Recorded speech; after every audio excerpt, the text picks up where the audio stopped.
Hi, welcome back guys. This is your friend, Cabbage Head Fanfics, back with amazing fanfiction. This is the second part of What If Deku Becomes Shaman Hero. Now before starting, please give this video a like and subscribe to the channel if you want more videos like this. Now let's get into the fanfic. 8 days were left before the sports festival. Everyone in UA was training hard as they've gained more conviction from their road trip, especially those with mutation quirks. But as the normal days encompassed their student lives, education would take priority, as Aizawa would state. There was no excuse. But everyone had another thing on their mind right now. Nay, was Deku acting weird for the past few days? Ochako asked with slight concern. Every day now he keeps running off at the end of school. And sometimes I would catch him around town with a hoodie on covering his face. Very suspicious. Iida cupped his chin thinking on it. He's been finishing his assignments a lot sooner too. Hey, what's with all the commotion? Mina intruded her pink self into the group. Oh, Ashido-san. Uraraka here was talking about Midoriya's circumstances.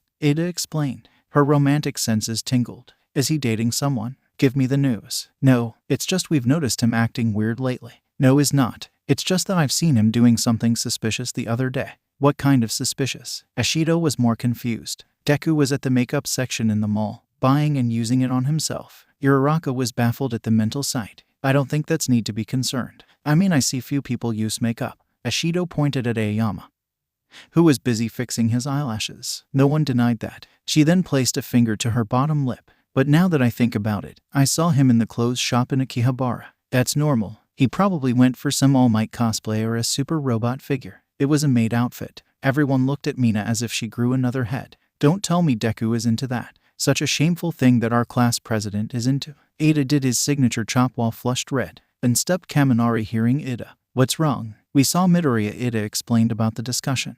That might explain yesterday. The electric kid was scratching his chin recalling events. Where did you see him? Mina asked, wanting the scoop of the gossip. He was surrounded by girls who were talking with him and hugging him, he said with intense envy. He what? The Yaorazu heiress came in hearing that her secret fiancé was potentially cheating. It filled her heart with panic and worry. But she wasn't going to announce that yet. We're all trying to understand what Deku is doing, Uraraka told her. Look, who are we to judge Midoriya for his tastes? Kirishima said with a shrug. Because it might not be possible. Mina contemplated what else could this be for. Momo suggested being quiet following her outburst. Let's call Itsuka-san. She's closer to Midoriya, so she might know something. 30. The class 1 group made their way to find Itsuka Kendo. Normally, being the big sister type that she is, she would be glad for this level of social interaction. If not for the reason. You want to know what Midoriya is doing? Itsuka asked, looking at the one group in her classroom. You've been around him longer than the rest of us, so we figured you would have an idea, spoke Momo politely. In truth, Bakugo knew him far longer and more than her. But it was obvious why Itsuka became their first choice. Plus, with all of this information, a theory formed that he never would have figured.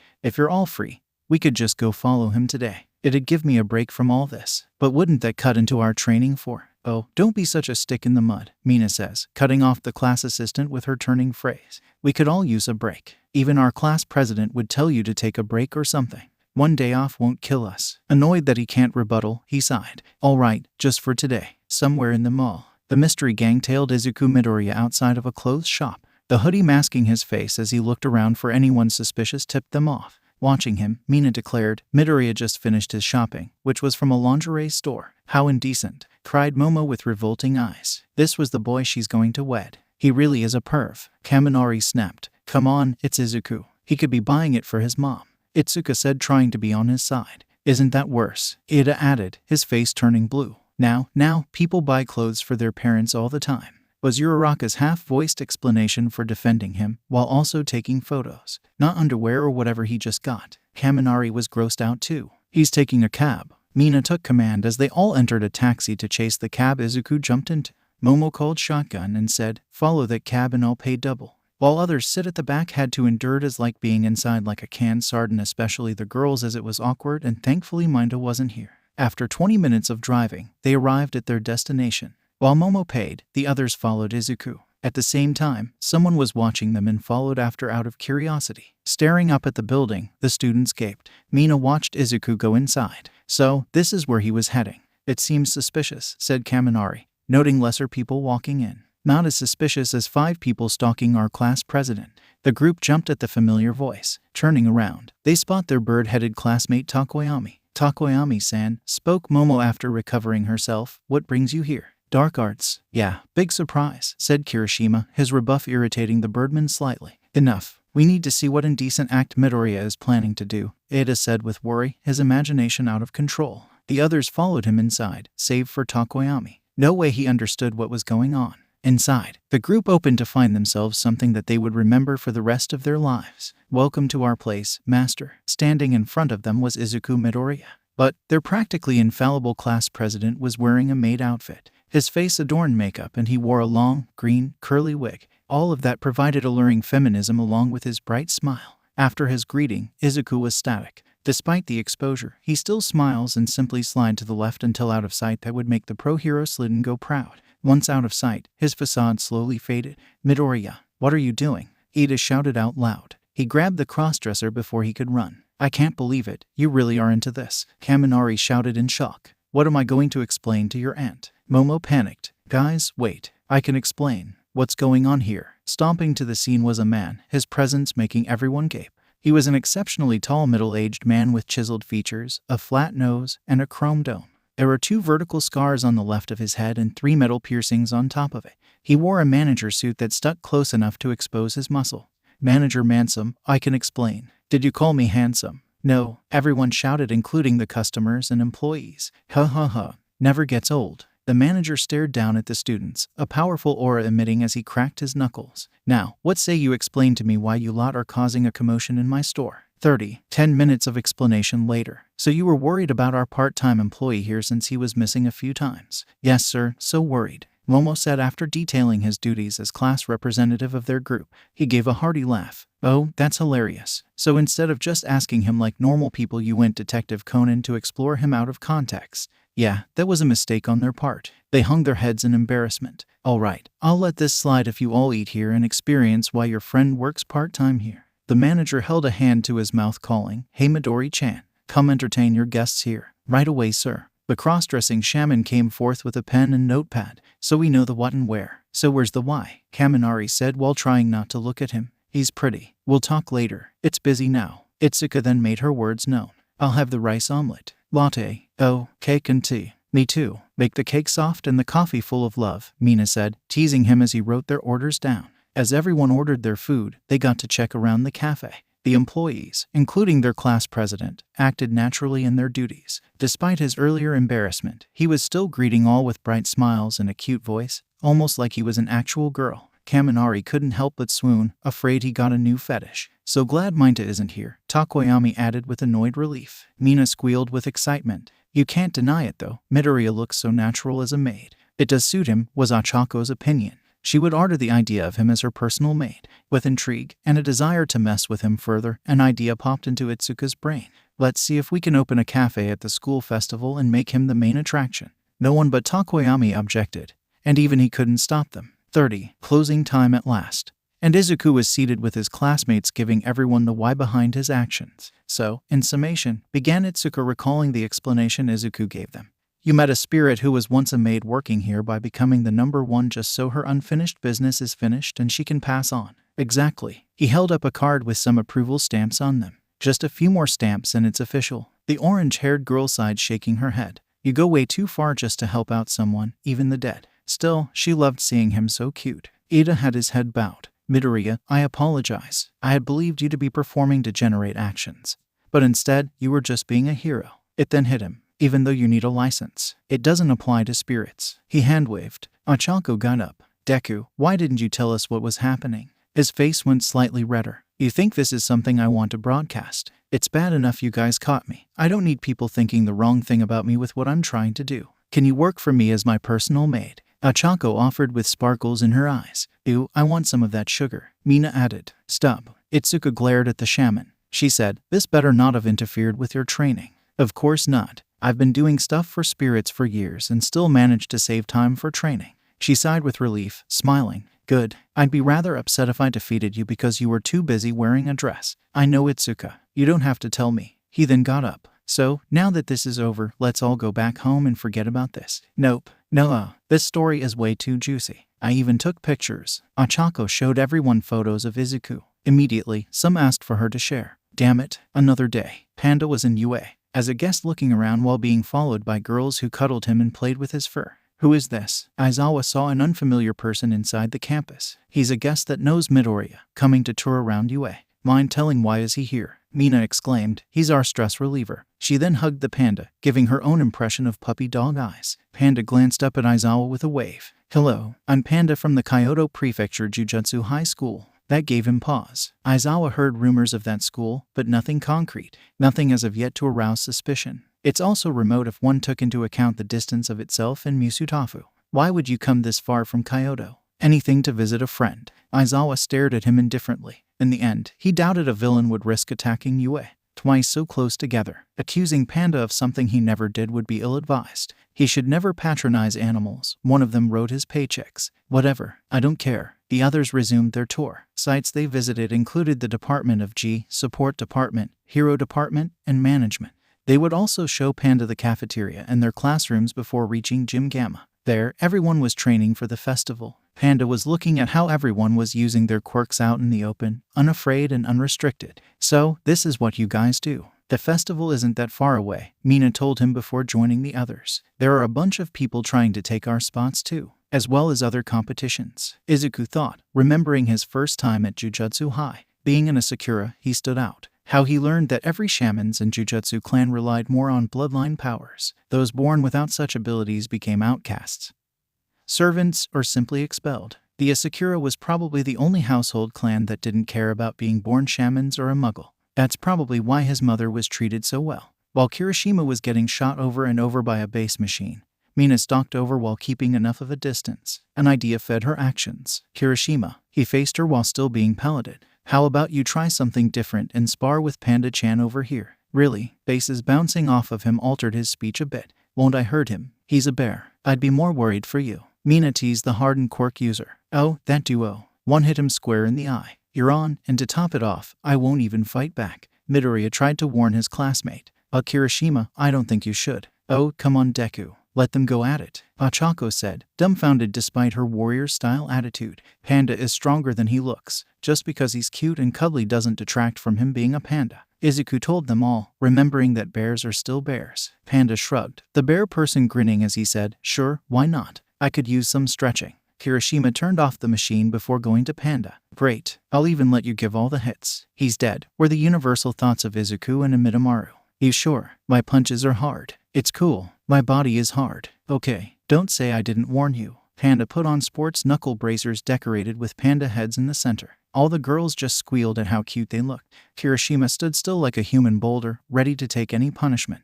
Panda reared his arm back and threw a punch at the hardened quirk user. And just like that, any confidence Kirishima had disappeared when he felt that first sledgehammer strike. His armor cracked with each punch he took, which that only as impressive as the speed and accuracy he displayed. Panda sent Kirishima spinning and flying towards the building wall with one last punch right at the face. The smoke cleared, showing the redhead's head embedded inside of it. Everyone stared in disbelief. Well, he did say not to hold back. 80. Eventually, Panda was ready to leave. Did you have to go? We had so much fun. Sorry, but my father called me back home. That was technically a life. He's more like a guardian, but whatever. It was so much fun having you over. And damn, you're strong, Mina said, Kirishima right behind her with his head bandaged. Are you trying to become a hero? Nope. Sounds like a hassle. Panda hand-waved that topic. Oh, come on. Being a hero is awesome. I'm a panda, and like a panda, we relax and enjoy the moment. That was the excuse he brought up because curse fighting was an obvious secret. He then waved goodbye as the others saw him off. On the rooftop, a person wearing a blindfold was watching one of his students heading back home. For the last 2 weeks, everyone in Class 1A, 1B, and other departments trained for the upcoming sports festival. Some trained their quirks, others their bodies, and some were already training for the standing ovation once they won in their dreams. Everyone was going full tilt in their self-training as it's an important event. Izuku was training in the Asakura mansion that his aunt lived as they have a secret training ground reserved for shaman as everything around would want to kill you on sight. Yokai, demons, curses that mindless were caged here and his aunt always used it to relieve her stress and training.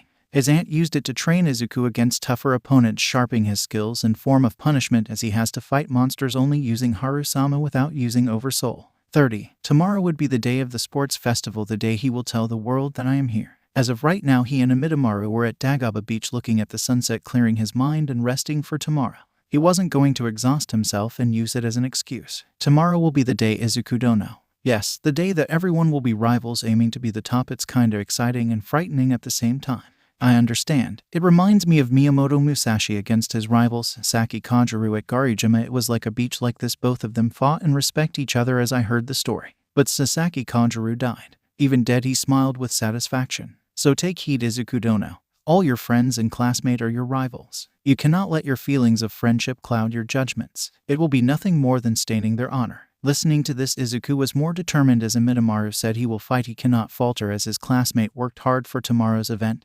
Not just for their conviction reason on becoming a hero, but his dream as well. Thanks, Amidamaru. And you are right. I won't hold back. We will fight towards our dreams. Both Shaman and Spirit looked at the sunset with determination. The day finally came for the sports festival. Everyone in the entire country came for the event as the entire area was busy as a summer festival. Especially those like reporters already crowding around looking for All Might and other heroes to interview, especially Class 1, as the hero course that survives the villain's attack is not just those vultures attending the event. Even heroes also attended the festival. It broadcasted to the entire world, allowing all at home to watch everything. In the one awaiting room, everyone was currently wearing their PE uniforms and talking among themselves. Everyone had their game faces stern with determination. Everyone, are your preparations complete? Iida shouted as everyone still talked among themselves. We're set to enter in no time, he said while chopping his hands, though everyone didn't care. Man, I wanted to wear my costume. Mina whined as she looked down at her dull PE uniform. To keep everything fair, we can't use our costumes give us an edge with our quirks that the other classes can't. Ajiro closed the locker. If that's the case, then why does Midoriya get to use his sword and gloves? Mina pointed to Izuku inspecting his sword sheath, making sure it's tight and gloves. The shaman quickly replied, outside the hero course, every student is allowed to bring in any supported device or weapon into the sports festival. However, there are some exceptions for students in the hero course. What kind of exceptions? Izuku looked around, saw a certain student in his class. Well, a perfect example is Aoyama, he pointed out. Me, the blonde said while pointing to himself. Aoyama's quirk. Naval laser needs his belt for it to be powerful and useful. Take that away and his laser becomes less powerful and useful altogether. Whatever he said, making the blonde look down with depression over his face. But thanks to the belt, it turns his quirk super flashy. Izuku quickly fixed the mood. Glad you see how great my quirk is, Midoriya. Everyone's sweat dropped. Oh, and we have to sign some paperwork that allows us to use our equipment. So we can only have equipment if it lets us use our quirks. Mina stared down at her shoes. I guess that's why they allowed me to use my shoes. Also, why is there a small plush toy on your shoulder? Oh, this is Amidamaru's new vessel. He wanted to have the capability to talk, so I made another plush toy. Izuku declared proudly, remembering as he was possessed by a sewing hobby spirit. It's humiliating, but the only I can talk to everyone, Ashido Dono. Iida checked his watch before raising his arm. Everyone, we have 5 minutes before the festival starts. With that, everyone started to go through their mental preparations. The shaman took a deep breath and concentrated. Midoriya, something up, Todoroki. Izuku turned to his side to see Todoroki look at him with a cold gaze. Technically, this was the first time he even talked to him. The duo-colored hair teen looked at Izuku for a moment before he spoke. On an objective basis, I think I'm above you in terms of practical strength. In a way, Izuku muttered sheepishly, knowing the strength between them was obvious. You have managed to get All Might's eyes on you, right? Todoroki said, making Izuku's eyes widen a bit. I feel no need to pry into that, but he looked Izuku dead in the eyes, and Izuku could see his determination. I'm going to beat you. Oh ho, what's this? A declaration of war? Kaminari said, making Bakugo growled as Todoroki pointed Izuku as the real threat. Kirishima quickly grabbed Todoroki by his shoulder, trying to ease the tension. What's with the sudden belligerence? Don't spring this on him right before. Todoroki brushed off. I'm not here to play nice or make friends, but whatever. Izuku stared at Todoroki with determined eyes. I understand you see me as someone you must beat, and maybe your quirk is probably the strongest. His quirk was indeed similar to the Ainu tribe, but everyone, and I mean everyone in this school from other departments, are aiming for the top with all their might. Their resolve, convictions, and dreams. We all got our own goals and dreams driving us, so I'm going for it with everything I got in my honor as a shaman. Todoroki's eyebrows raised as he realized the word shaman was something important but didn't care. Oh. Bakugo growled as Todoroki was aiming that Izuku was his rival and not him. Speaking of the festival, Iida shouted as he raised his arm. We should get moving, it's almost time to start. Everyone who heard this started to walk out of the room to the stadium.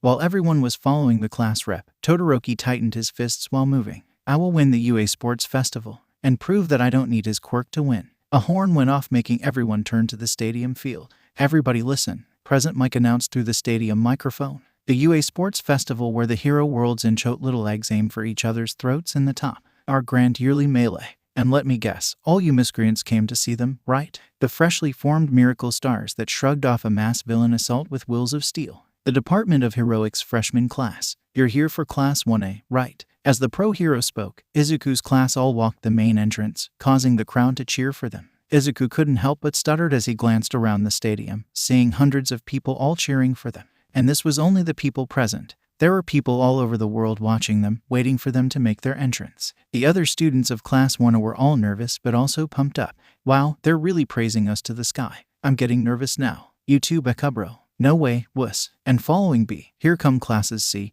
D and E from the Department of General Education. And now here are classes F, G, and H of the Department of Support course. And now for finally the Department of Management I, J, and K. Man, they're treating us like we're just their foil or something. One of the general course students mumbled, feeling that they only exist to make the hero course look better. I heard one is the reason we had those pointless sessions from Hound Dog Sensei. I heard they even went on a road trip, skipped class. A moment later, a certain hero walked on stage, and instantly everyone started blushing and was in awe. Those who knew who she is were shocked. Time for the player pledge. Izuku and Amidamaru were baffled to see Midnight would be in charge of the whole event.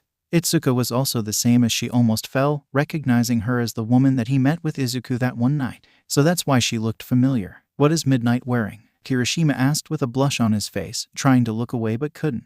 That's the R-rated hero for you. Kaminari was drooling. Is it okay to be at a high school even though she's R-rated? Tokoyami said. The only one appearing not to blush, including the shaman and spirit, as they got used to it. Yes, Minda shouted. Before anyone could say anything, Midnight spoke. Quiet. My tenure is perfect on the level. Now player rep. Midnight shouted before looking right at a certain green-haired teen. Representing the students is Izuku Midoriya from Class 1A. She winked at him. Please, nobody noticed that. He blushed, steeling himself by taking a small breath. Don't worry, Izuku Dono. I'll be here to help, Amidamaru said, giving him a boost in confidence. Deku representing us? Ochako asked. Well, he did place first in the entrance exam, remember? Sero said, making Bakugo see his teeth with irritation. He wanted to do the speech, and it ended up being Deku. Yeah, the heroics entrance exam. A girl from the general education course was annoyed. As he was walking, his mind flashed back. Forest area. Izuku was 11 years old, training by his aunt brutally. His legs were tied to weights as he walked. After a bit, he rested. Despite all the danger, he was able to keep going due to his desire to be a hero. To be like All Might. If he couldn't finish this, he'd never pull off being a hero, much less a shaman. As these thoughts plagued his mind for too long, he ended up asking his aunt. He hesitated. Could I be a hero even without a quirk? She paused for only a second and slugged him in the eye. As he held himself in pain, Anna spoke. That's for being an idiot. Whether or not you have a quirk is not what is necessary for being a hero. Having a heart that cares for others and genuinely wishes to be a hero is often skipped in favor of having a powerful quirk. Besides, once you complete your training, none of that will matter and you'll be able to prove yourself a proper hero. The boy looked amazed at the words of wisdom, as well as wincing in pain from being punched in the face. You think so? Let's try this. You have 2 accountants, both of which have quirks. One made her smarter for 10 minutes with a 2-hour recharge of rest, while the other allowed him to eat paper like food. Who would I choose to employ? Taking a minute to think, Izuku asked, is it the one with the smartness quirk? His answer was another punch to the face. That quirk is only useful for 10 minutes, and he relied on it too much. Without it, she lacked any knowledge of the job I wanted her to do. On the other hand, the paper eater had knowledge and experience as an accountant. She glared at him. Do you understand the point of the story? She raised her fist again, this time activating her quirk. Quirks are just abilities. Correct. She lowered her fist. Quirks don't replace the skill, knowledge, and experience you earn and work hard for. Even if you weren't a shaman or you had a quirk, I would have still trained you to achieve your dream because I see potential in you. She got up and approached him. Izuku, let's say you weren't a shaman, and that you never had any Asakura heritage or connection. What would you do following the news that you were quirkless? He paused. It was an incredibly difficult question for him to answer, because in the end, he lacks any sort of answer. I don't know. Anna raised a finger as she spoke with analysis. Here's a simple version of what I expect. You would just write down heroes and their quirks because that analyzing thing you do is your only forte, while at the same time not working hard to make up for your lack of a quirk while feeling sorry for yourself, expecting a miracle to happen like words of encouragement from the #1 hero All Might. His mouth opened to deny her accusation as she recalled her breath, but stopped. There was no lie in her theory. Ever since he was quirkless, everything about him changed, including his friendships. Would he have waited for something to fall in his lap? The world is harsh. Miracles don't just happen out of nowhere, and you never trust a silver platter. You may think that just because the world is like an American comic book now that everything functions the same. But they don't. Just having power or even a tragic childhood doesn't mean anything. If you want something, you have to earn it, to make it so everyone can see that quirks are not the only thing that matters. It's not just you either. There are others with quirks that the world looks down on even today because they can only see abilities and not people. She faced nothing. I already know how much you respect Bakugo for his strength, but even a person like him has flaws. Heroes are not gods. They're just humans gifted with powers that let them do the impossible. For example, if you dig deeper, you'll see that he's an annoying, violent, noisy, hot-blooded cretin. And if they only saw you on the surface, they'd say you are a creepy little crybaby. It felt like 1,000 knives were cutting into him. As you become a hero, you have to understand this. Not everyone with a scary-looking quirk should be seen as a villain, like Gang Orca and his appearance making others vote him as one of the most villainous-looking heroes. I try to help these people a lot because of the disastrous society we are a part of. Izuku removed his hand from the bruise on his face. So, in summation, quirks alone are meaningless. Heroes are overrated.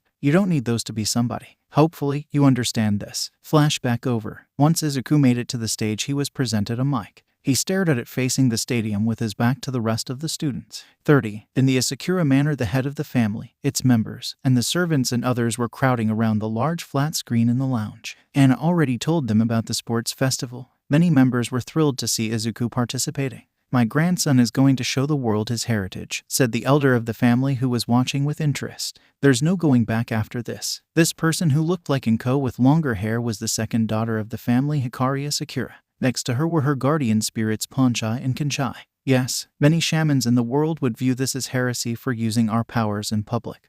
But we also need to change, and I'm excited how he's going to do as a shaman hero. That we agree, Adusama. 30. Hokkaido Ainu Village. Every child, elder, and adult were clamoring around the big hut as the only house with a bigger television. But they didn't expect that Izuku would be given a speech. One of them resembled Horo with shorter hair. Horo Nai-san. It seems Midoriya is going to become a shaman hero one day. We'll see. A guardian spirit appeared next to him. The nature spirit Kuroro blushed while watching. 30. Mountains south of Giju named Shuzan. Ordinarily, the members of the Tao family would consider the sports festival a waste of time. Regular muggles suddenly gaining power through a strange mutation or alteration were still beneath many spiritualists such as themselves. But news of a member of one of the 3 famous shaman clans participating spread to their ears, especially the part where they would use their powers in public. Watching intensively was the CEO of the lady group. His features made him similar to Tao Ren, but with straight silver hair instead. This was Tao Len. This a bold move for the Asakura to make. It's almost like they want to expose our existence. Another person of the family said,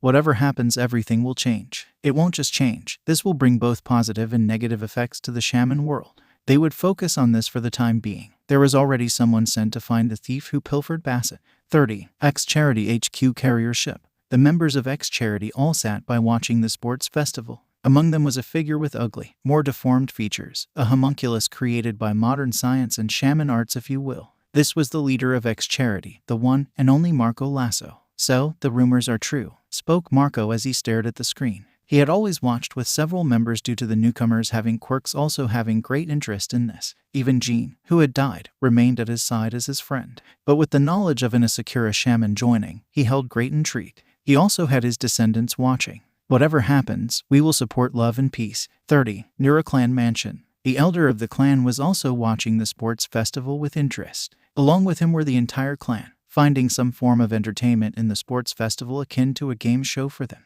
The elder and his 3 wives watched for more than that. Izuku Asakura once again will be the first shaman to expose his powers. 30. Patch Tribe Village America. Even the Patch Tribe gained wind of the viridescent Asakura and were watching the sports festival from one of their agents. While concerned, it wasn't in the Great Spirit's desire to stop him. Strangely, one watched with a genuine interest in Izuku. "Let's see how you do, cousin." 30. He looked at the mic for a long minute. Complete silence filled the stadium. After a while, he finally spoke. "Someone told me that it didn't matter what your quirk did or if you had one at all. All that mattered was the drive to achieve your dream and ambition. Like me, I have a weak quirk and was rock bottom. It was hard for me to be looked down on by my peers.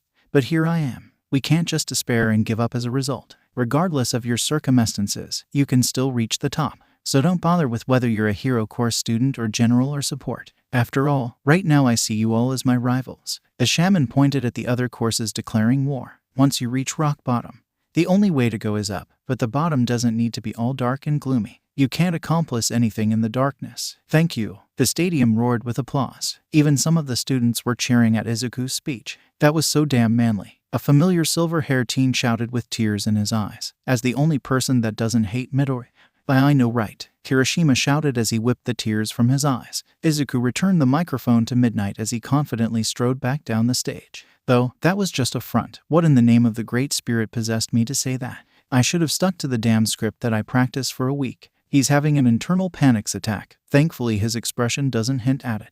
Well said, Izuku Dono. The samurai was very proud. Well done, Midoriya. That was a fine speech. Iida clapped. No kidding. I'm so pumped. Kaminari grinned widely. Everyone praised Izuku Midoriya for his speech. They all now felt they had a chance. Even Shinso was impressed. That was a nice, motivating speech. It wasn't just those in the stadium who were affected by his speech.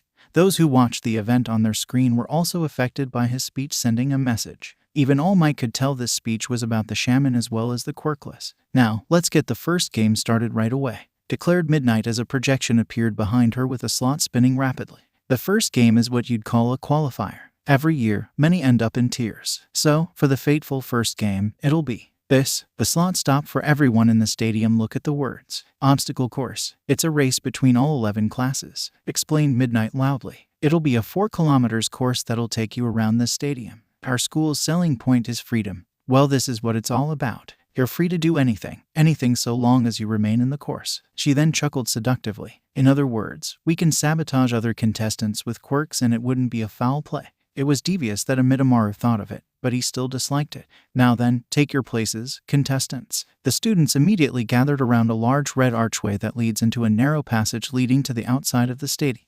Atop the archway, 3 glowing signal lights were used to signal the starting countdown like a race car track. Izuku along with all Class 1 were waiting and ready as Amidamaru entered his form. The tension was high as everyone watched the lights go off one by one until it reached the final one. Start. Izuku bolted as soon as Midnight shouted that word, but he wasn't the only one. Despite being closer to the back, it didn't take long for Izuku to be crammed in the tight tunnel. 30. Okay, here's a play-by-play. Are you ready to do this, Eraserhead? You're the one who forced me here. Aizawa blamed himself for falling for his trick. He's pretty sure it was Nezu's idea to screw him out of fun. Let's get this started right away, Eraserhead. What should we pay attention to in the early stage? This part right now. Hey.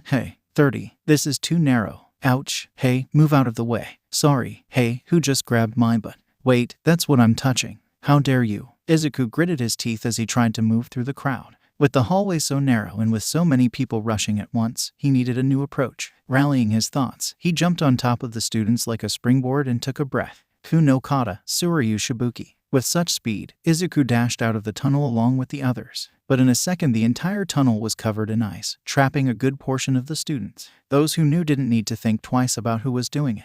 But it wasn't enough to stop them. Izuku used his sword as a pillar and struck the ground when he got out, then quickly coated it with oversoul, negating the frost and changing into a board and skate. Take this, Bakugo shouted as he rocked out of the tunnel with his hands exploding. Izuku quickly glanced around to see he wasn't the only one not caught in Todoroki's ice. Bakugo was flying low thanks to his explosion quirk. Aoyama used his naval laser to fly above the ground. Momo used her creation quirk to make a pole to push off the ground.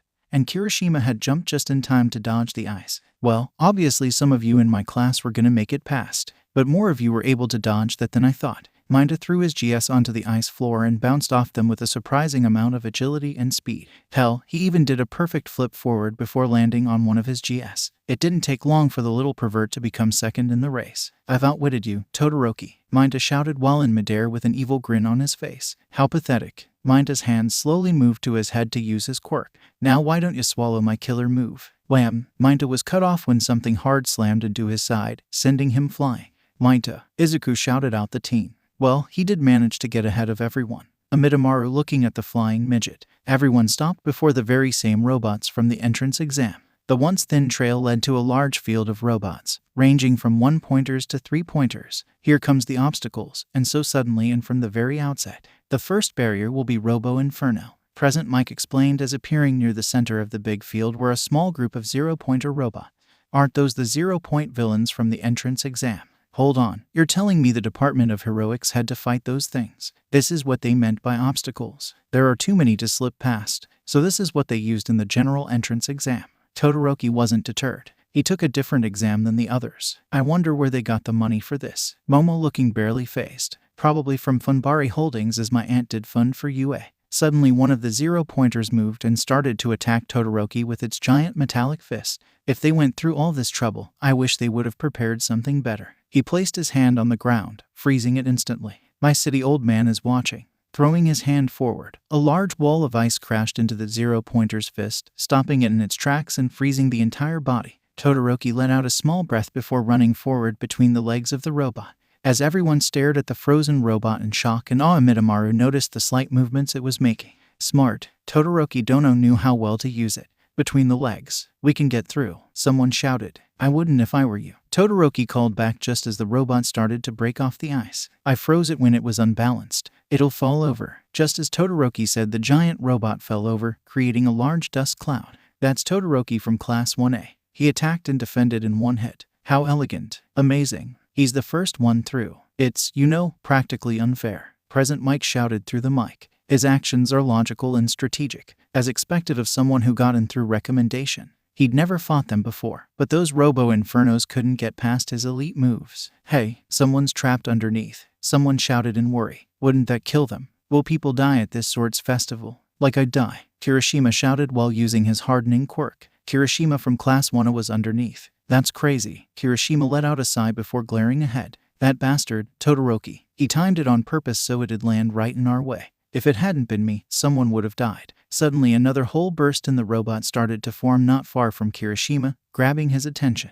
That class A is filled with bastards. A second later, a familiar teen from Class B bust through, though this time his skin was silver but it's similar to Kirishima's sharp teeth. It seems someone from Class 1B was also underneath. That's crazy. Tetsu let out a sigh before glaring ahead. If it hadn't been me, someone would have died. Kirishima takes off running as a trail of tears leaks from his eyes. Our quirks are the same. How am I supposed to stand out now? Man, I'm jealous. Those two never have to worry about getting crushed since they can break through easily. For now, let's temporarily combine our efforts to open up the way. Others made their way over the hulking titans, such as Bakugo using his explosions to propel himself. No way I'm letting Icy Hot beat me. With expert aerial acrobatics, he evaded a massive punch from the robot before soaring past the Goliath's head. Class 1A's Bakugo is rocketing over the obstacles. Clever. It is rather surprising to see him purposefully avoiding a fight. But perhaps he's just keeping his eye on the true prize, Aizawa commented. Tokoyami and Sero followed behind him using their respective quirks to scale over the metal menace. Amidamaru, Shinku Butajiri. As the trio was passing the 0-pointer, out of nowhere beat a sound like a metal screech. It then slid vertically to the left, including the others. When they glanced back, they saw their class president was the one that destroyed the other remaining 0-pointer. Everyone was slack-jawed, similar seeing Todoroki quirk in action, but seeing Midoriya take it down with style was more impressive. Momo had tried to make a cannon but now didn't need to. Impressive, our samurai kid just slashed the 0-pointer's robot, and that is something to be impressed by. I should know. I watch period dramas. If Todoroki is like a blizzard that freezes everything, Midoriya will be the wind that slices anything in its path. Aizawa spoke with intrigue. Hey, the first barriers were a piece of cake. Then what about the second? When Izuku reached the second stage, he stopped dead in his tracks with his eyes wide, along with a dozen other students. If you fall, you're out. If you don't want to fall, then crawl. It's the fall. A large field was just a giant pit, with giant stone columns connected by steel ropes. When did they build this stage? Achako asked with a shocked look along with others. Mina asked with some confusion before Tsuyu jumped onto one of the steel wires. Tsuyu landed perfectly on the rope before she started to climb across. Hero, this is like a glorified tightrope. She's fast, Mina shouted in shock. Izuku already got an idea, seeing the remaining frost from the tightrope as he quickly used his oversoul board and slid like a skateboard on a rail. Wow, Deku is skateboarding, Achako said in a shocked tone as the green-haired shaman was already halfway across. More like snowboarding. Mina was impressed. I taught him how to do that, Horo declared proudly around everyone. Good times, whenever he came to visit to expand his knowledge of the shaman community. He didn't waste time joining me to learn how to snowboard. Stop flaunting, Horo, spoke someone as she drank their famous Murimo wine. Deku, Izuku glanced back to see Bakugo flying his way. A mad grin on his face. Get out of my way. He blasted past the shaman, his explosions shaking the rope greatly. Izuku quickly leaped onto the columns, almost losing his balance, and continued. A thrilling cackle echoed from behind Ochako and Mina. Yes, finally, Hatsume's goggles shined in the light. This is my chance to show off what I can do. All across her form, she's wearing an assortment of support items and gear, from metallic shoes, strange devices hooked to her belt, and of course her steampunk goggles. My support items are going to steal the spotlight from these wannabe heroes. Everyone, she threw her hands out in a dramatic fashion. Observe what my brilliant gadgets can do. The wire arrow and hover souls. The Department of Support course. What you can take equipment into the race. Hatsume smiled eagerly, more than happy to explain. The students in the hero course get all kinds of combat training for their quirks. To keep things fair, we're allowed to bring whatever gadgets and costumes we want into the games so long as we develop them ourselves. She then steps forward. So, keep watching me. Her wire arrows fired out and pierced into one of the pillars. Her hover shoes launched her forward, her laughter expelling as she jumped the trench without a care in the world. Pressing a button, the wire reeled back as she went onto the side of the pillar. Please stare at my super cute babies. Damn stupid equality, grumbled the pink-skinned teen. Interesting, Shinso smirked creepily, watching the students of Class 1 make their way across. Izuku was already closing in on the exit of the second barrier, though already many students were reaching him thanks to their quirks. Todoroki was the one still in the lead. A lot of different people are working hard for their chance. Eraserhead. What are you idiots stopping for? Aizawa said in an annoyed tone. When Izuku stood on the pillar, he noticed Todoroki had finally reached the end of the second barrier, using his ice to skate across the ropes. The shaman also noticed that Bakugo was closing in on the ice user fast thanks to his explosion quirk, and now the leading of the pack is easily getting through first. Todoroki glanced back as he ran, seeing Bakugo flying through the air and Midoriya sliding on the tightrope. Looks like he's getting fired up. A slow starter, or anger, he thought before picking up the pace. And Midoriya is following from behind as his quirk is versatile. Damn it, Bakugo yelled before he let off a second explosion, looking at the shaman who wasn't far from him. The shaman arrived and quickly followed them. Looking back again, Izuku saw more and more students were getting the courage to cross the pit. Some even passed him thanks to their quirks, such as Aoyama with his naval laser, or Shaoji transforming his arms into wings. It's probably safe to say that my brother is watching. I can't let him see me be lame, said Iida as he T-posed his way on a tightrope, using his engines to push himself forward. It's still lame. The lead pack is a step ahead, but below them, everyone's clumped together. They haven't announced how many people will make it so you can't relax. Push forward. Izuku finally reached the end of the obstacles with a good number of students following behind him. 30. The stadium is full of chatter as the screen displayed the skillfulness of each student, especially those in the lead. Many of the pro heroes in attendance take notice of them especially. The dude in first place is so far ahead. Not even that kid who gave the speech is keeping up. His quirk is really powerful, but it's his natural athletic talent and keen judgment keeping him ahead. I'm not surprised. Don't you know who his father is? The flame hero, Endeavor. This got people whispering. Wait, for real? That guy's second only to All Might himself. Everyone will be fighting to have him as a sidekick for sure. Don't judge just yet. The kid that gave that speech isn't a Sakura. Even more, people started talking. A Sakura. As in Anna Itako, a Sakura of Funbari Holdings, a Sakura. Yes, and strong like her too. Look at him go. This strong, taught by that former pro, and engaged to a Yaoyorozu, he's got a future. We have to see how this goes. Toshinori could hear them all talking above him. Of course, hearing his apprentice was engaged to someone was a blood-coughing shock. If Midoriya didn't tell him, then that's his secret. He didn't need to pry. It's still a surprise that a timid boy like him is engaged. And he has to agree. But this sports festival was only just beginning. Anything could happen. The aforementioned Itako was sitting and watching the event with other UA staff members, including 13 and Snipe. Memories of when she once performed resurfaced in her mind. So what brings you here to watch? 13 asked her curiously. To scout for potential, obviously, was her reply. What do you think of the event? It's mild, she snapped in all honesty. Even the obstacles you all rigged are tame. Moving through a horde of villains and taking them down is one thing.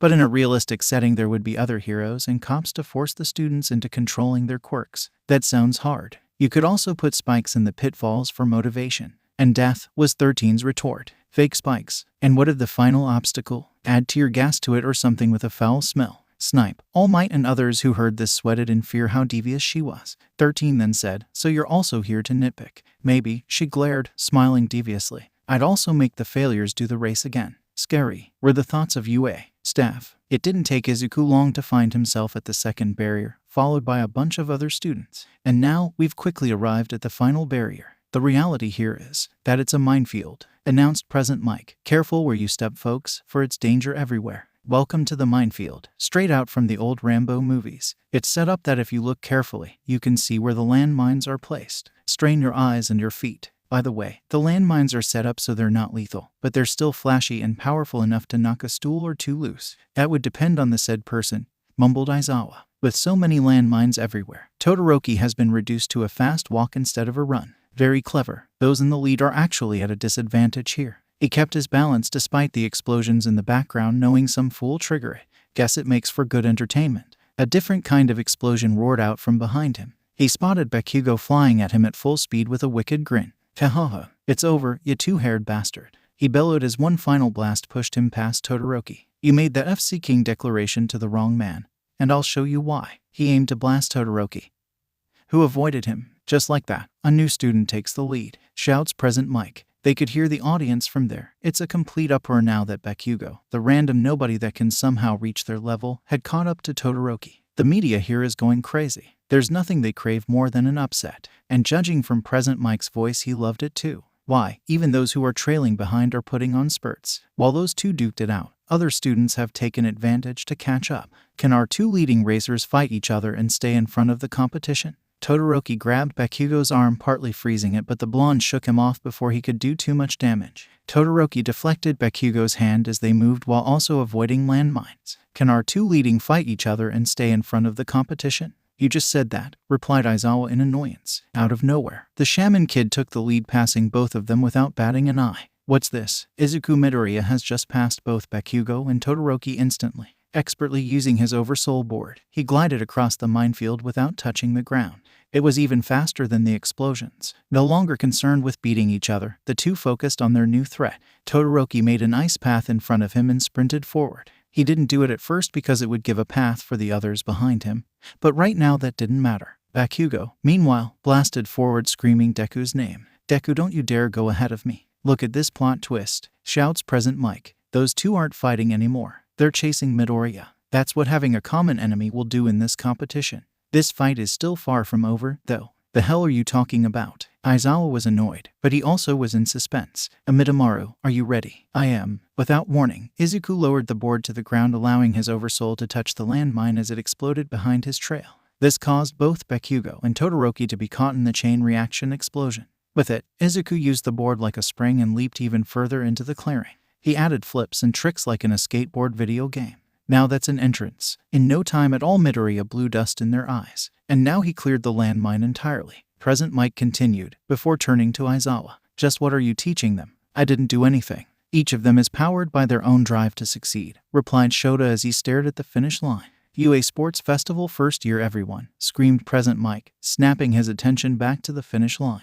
Don't ignore me, growled Shota in annoyance. Who would have predicted the outcome when the trial began? The man who has returned to the stadium in triumph is none other than, shouted Present Mike as the audience eagerly awaited the first contestant to arrive. The audience saw a blur with messy green hair passing through the finish line. Izuku Midoriya. Izuku slammed his foot down on the oversoul as it skid, but due to the momentum and not being used to more than 75% oversoul usage, he also fell. 30. Back outside the stadium, Death Arms heard the announcement and decided to see just who it was out of curiosity, catching the name since it was very easily discernible due to Present Mike screaming into his microphone. His eyes widened when just saw a familiar boy. Wait, isn't that the kid from the accident a year ago? He said, remembering the green-haired boy who defeated the so-called sludge villain easily. Izuku Midoriya, mused Kamui Woods as he looked up to the screen. I knew he'd be here. And now we have a name to send the offer to. Mount Lady, who was currently distracted and posing for her ravenous fans, didn't notice who won first place. Oi, don't go off posing in your own world, snapped Death Arms, stomping to Mount Lady. Pay attention to your damn patrol. You can pose during your off hours, not work hours, and especially not during the sports festival event,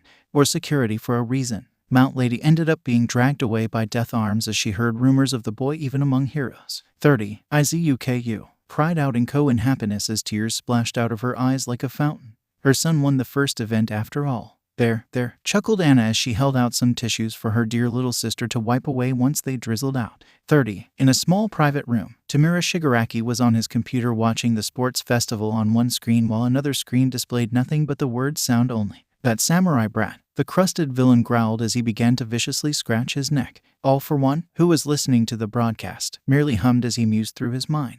Inside the teacher's booth, All Might was clapping slowly along with the rest of the teachers, but couldn't help but shake with excitement and pride as he looked down at the young shaman. This sports festival is a competition where they have to aim for the top, even if it means defeating their friends and classmates.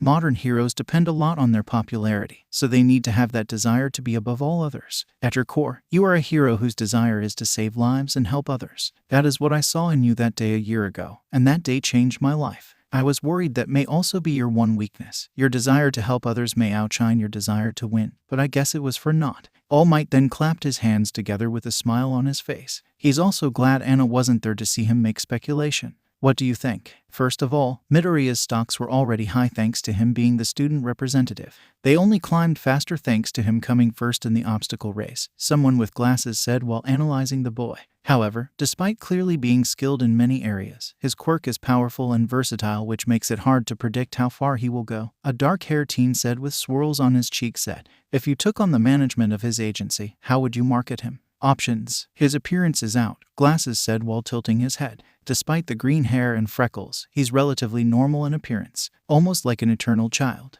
But during the time he cut down the zero-pointer was impressive. He's clearly particular about his skills and swordsmanship. We could highlight those parts. Also, we can use the fact that he is a modern samurai to our advantage. How so? One thing everyone respects are samurais and ninjas nowadays. I heard he has a connection with the CEO of Funbari Holdings. With an influential company like that, there are bound to be waves of support coming his way. The business or management course, where classes used to train students in the art of business. Because heroes nowadays need popularity to survive, hero agencies needed a skilled manager to handle the hero's popularity and advise them on how to gain more attention. The hero business was very cutthroat. Heroes fight for attention to get higher pay from the government for equipment and livelihood. Most of the students of the business course had no desire to be heroes. So when the race started, most either chose to just step aside or just run to the first course to show their support for the sports festival, turn back, and then quit. Hell, most didn't even compete. There was just no merit in participation. Instead, they just used it to relax or engage in business simulations or selling items for some extra cash. Quite a few of them were going around the audience selling various food items and other things. Just above the three students was All Might, looking down with an amused smile. The business course. They never change, huh? All Might thought with a laugh as he sat back in his chair. Don't rest just yet, Midoriya Shonen. Your endeavor is far from finished. Izuku started to catch his breath as he noticed more and more people were exiting the tunnel. He sheathed Haru-sama as Amidamaru returned to his mode. We did it, Izuku Dono. Izuku smiled to himself. And done, they're finishing one after another. We'll make a list of results later, but for now, good work. Again, sit damn it. Bakugo was frustrated knowing the nerd beat him again. Even worse, Deku did it without any trouble. Now he's left clutching his arms, trying to stop them from shaking from overusage. Shoto looked calm while staring at Midoriya, merely held in his silence as he plotted what to do next round. Slowly but surely, the rest of the students started to come. Each one had taken Shoto's ice path that he had conveniently left while chasing after the shaman. Deku-kun, you were amazing. Congrats on the first place, cheered Ochako joyfully, despite wishing she could have done better. Indeed, congratulations are in order. Itsuka decided to talk to her friend. To think I'd place so low with a quirk like mine, mumbled Tenya in depression. He's clearly disappointed he didn't come first despite having a speed-based quirk, in which is embarrassing. They watched the rest of their classmates run past the finish line. Momo, who looked exhausted with her shirt open revealing her sports bra, stepped in. What really caught everyone's attention was the little pervert Minda clinging to Momo's backside with his GS. The little teen had a huge bruise on his cheek and had blood running down his nose. Whether it was from the hit from the robot or arousal, nobody knew. This isn't how it was supposed to.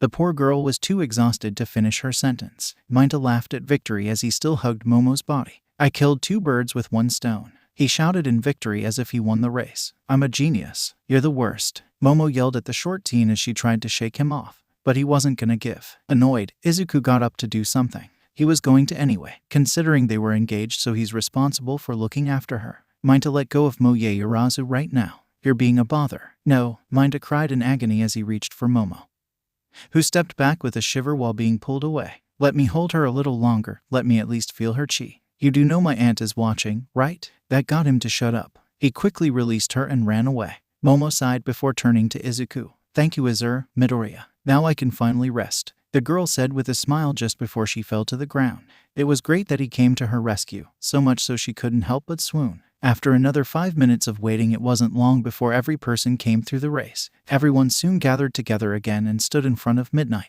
After about another 5 minutes of waiting, it wasn't long before every person came through the race. Everyone soon gathered together again and stood in front of Midnight. The first game of the first year stage is finally over. Now to take a look at the results. On the holo screen were the top 42 students to complete the obstacle course. First, Midoriya Izuku, who was still nervous being stared at. Second, Todoroki Shoto, who was just scowling. Third, Bakugo Katsuki looked pissed knowing he was in third place. Fourth, Shizaki Ibara looked indifferent. Fifth, Honiki Juzu was also indifferent. Sixth, Iida Tenya was scowling like Bakugo knowing he was neither first nor second. Seventh, Tokoyami Fumikage felt very well prepared. Eighth, Sero Hanta was shocked seeing he was in 8th place. Ninth, Kirishima Ijiru was a bit sad as he was next to TetsuTetsu. 10, TetsuTetsu just growled that he wasn't first. And so forth, going all the way to Yuga Aoyama, who was at placed 42nd and currently clutching his stomach in pain.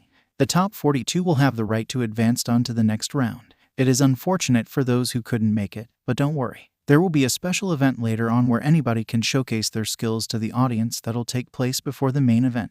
In other words, it was a consolation prize event. While she finished that statement, she had her lips in excitement, causing a shiver of excitement in those watching her. And now, for the post-preliminaries, the final selection. From here on out, even the press corps will team in a white heat of excitement, so go all out. Almost all the students in the top 42 looked up eagerly waiting for some event that would give their quirks an advantage. Midnight swiped her whip back to the projection with the slot speeding through once more. Now then, on to today's heart-pounding event. I already know what it is, but the suspense is killing me. Now, what could it be? What could it be? Well, I'll tell you. Human cavalry battle. Ugh, cavalry battle. I'm not so good at that, voiced Denki while thinking of his quirk. It's not an individual event, so I wonder how that'll work, wondered Tsuyu. Minda was very excited for reasons pretty much known to everyone. Let me explain, continued Midnight, turning to the projection, where it changed to reveal 13 and present Mike carrying All Might. Snipe was also in the projection. Strange and awkward example. Amidamaru was looking at the screen and thought it weird seeing All Might piggyback by UA staff. Participants can form teams of 2 to 4 people as they wish. It's basically the same as a regular cavalry battle, except everyone will receive points based on the results of the last game, which is a summary of the points each person has been assigned. If it's anything like the entrance exam point system, then it'd be easy to understand, mused Sato. In other words, each team is worth a different amount of points depending on who's on the team, hypothesized Ochako. Ah, I see, exclaimed Mina as she caught on to what was going on. So, whoever has the most points depends on who wanted them to join, said Kendo as she looked around knowing everyone was already picking their group. Midnight violently swiped her whips towards the ones talking. Don't say what I was planning to say before I say it. Let me speak, or it's detention. Though I don't mind if the boys want to come. Sighing, she turned to the board. But yes, that's right. The number of points you're worth will be 5 points if you placed 42nd, 41st 10 points, and so on. You can look up the board to see your own value. Sounds simple enough, thought Izuku as he looked towards first place to see his own name there. If my math is right, I should be worth 210 points. However, when he took a look at his name, all he saw were question marks next to his name. He checked the others, but they already have points. However, this doesn't apply to first place. He gets a whopping 10 million, announced Midnight. As soon as she announced this, the question marks next to his name changed to reflect what she had said. Izuku had to blink a few times, rubbing his eyes and ears to make sure what he saw and heard wasn't a joke. After pinching himself, he checked once more to see that indeed, he had a value of 10 million points next to his name. If I were you, I'd aim the guy who placed first. This is a chance for the lower level to supplant the high. Welcome to our survival game. Shit just got real. Izuku gulped as his eyes widened like dinner saucers. As he expected from a quick look around, everyone's eyes were on him now, with blood and greed in them. He could easily see what they were all thinking. He'd become more like an ultra-rare shining Pokémon. When they say the higher you climb, the faster you fall. This was the moment he finally understood. Amidamaru could only sigh how his master's luck was, but he couldn't stop grinning at the excitement he felt. It was nostalgic. That's right, Midnight said proudly. It's survival of the fittest, with a chance for those at the bottom to overthrow the top. The crack of her riding crop ignited. Welcome to the survival game. As she explained more about the cavalry battle rules, Izuku just looked pale as a White Walker, knowing everyone will be gunning him like a piece of meat in a den of lions.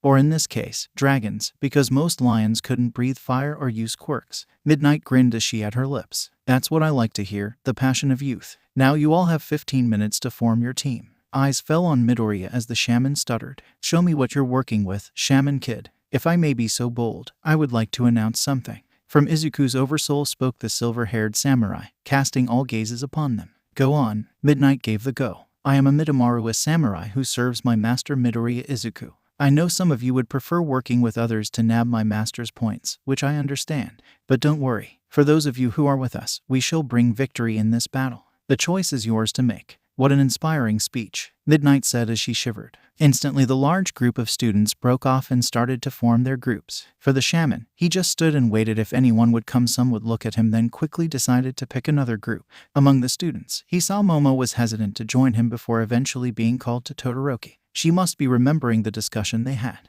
Flashback 1 week ago at top school. Momo-chan, can we talk? Asked the shaman as he sat by his fiancée's side. Yes, Izuku-kun, spoke the girl, using the pet name she gave him to only be used in their privacy. It's about the sports festival. As you know, we shouldn't let our relationship and duty control our actions. So if it'll help you grow as a hero, do your best with or without me. Momo nodded while thinking it over. That's a good point. Both of us are aiming to be heroes, and this is the right time for that. The sports festival is something you want to use to become stronger, and I wish to open my opportunities as a heroine. But there wouldn't be any hard feelings concluding, correct? Not at all. I'm aiming to be stronger and show the world of our shaman heritage, and I don't want our engagement to become a burden and stunt your growth, Momo-chan. I believe that you can do your best without me. She turned vastly flushed at the compliment, and a rubescent prominence of skin if you look at her. Thank you for the concern. I'll do it. Good. I'm just trying my best to be a great fiancé for you. He then held out some homemade bento. As both of them sat together, they enjoyed a quiet and peaceful lunchtime before class started again. 30. Every other student in class 1 headed straight for Bakugo. Izuku could understand why. Thanks to Bakugo's skills and his quirk, it would be ideal for him to be the rider. His great offense would be a great defense. Except, what do you guys do again? Asked Bakugo in the stiffest tone possible. A blank look on his face from the barrage of requests. That got a lot of them angry. It was one thing to not know anything about other classes, but he doesn't even remember who his own classmates are. Breaking away from him, he saw Kendo also already formed her group with TetsuTetsu and others. Meanwhile, he's still alone. Deku, Ochako came running to him, a smile on her face. Let's be a team, she said without a single bit of hesitation and a smile on her face. Are you sure? Everyone is going to be gunning for me and my points. Izuku wanted to make sure she hasn't second thought of this situation, despite him desperately needing assistance. If we run away the whole time, then we'll win, right? It's going to be harder than you think. You can still back out your Uraraka dono. Amidamaru warned her. Like I would. Isn't it better to team up with your friends? She gave a confident pump. Besides, Amidamaru's speech inspired me and I believe we can do it and win. Both of them just smiled at how good a person she was. Just then 2 people came. One was a girl with pink hair dreadlocks and the other was the familiar face of Tokoyami. The name's Hatsume from the Department of Support. Let's team up, Mr. First Place. Your quirk inspired me and I may be able to use your position for my benefit. She came closer as she spoke, each sentence coming out too fast for many to hear. Joining you, everyone would look at you for attention, which is the perfect opportunity to show my cute babies. Wait, hold up. Your babies and what? Asked Ochako, who was confused. At least she's honest, Amidamaru said, already understanding she's just in it for the publicity. Soon she explained what her babies were, including her new equipment. Here, take a look, she said as she popped the case open showing her gadget. What caught Izuku's eyes instantly was the jetpack. Don't tell me that's the Buster Hero. Air jets, he said as he pointed to the jetpack. He used to have an office in my neighborhood. Good eye, that a similar version with a few tweaks, they said in a proud tone. He's got one addition. Now for the other. What about you, Tokoyami-san? I wanted to join you, Midoriya, because, Amidamaru, your speech inspired me. Tokoyami nodded. It's like my soul's telling me to join in your fray, to pay you back for the other day.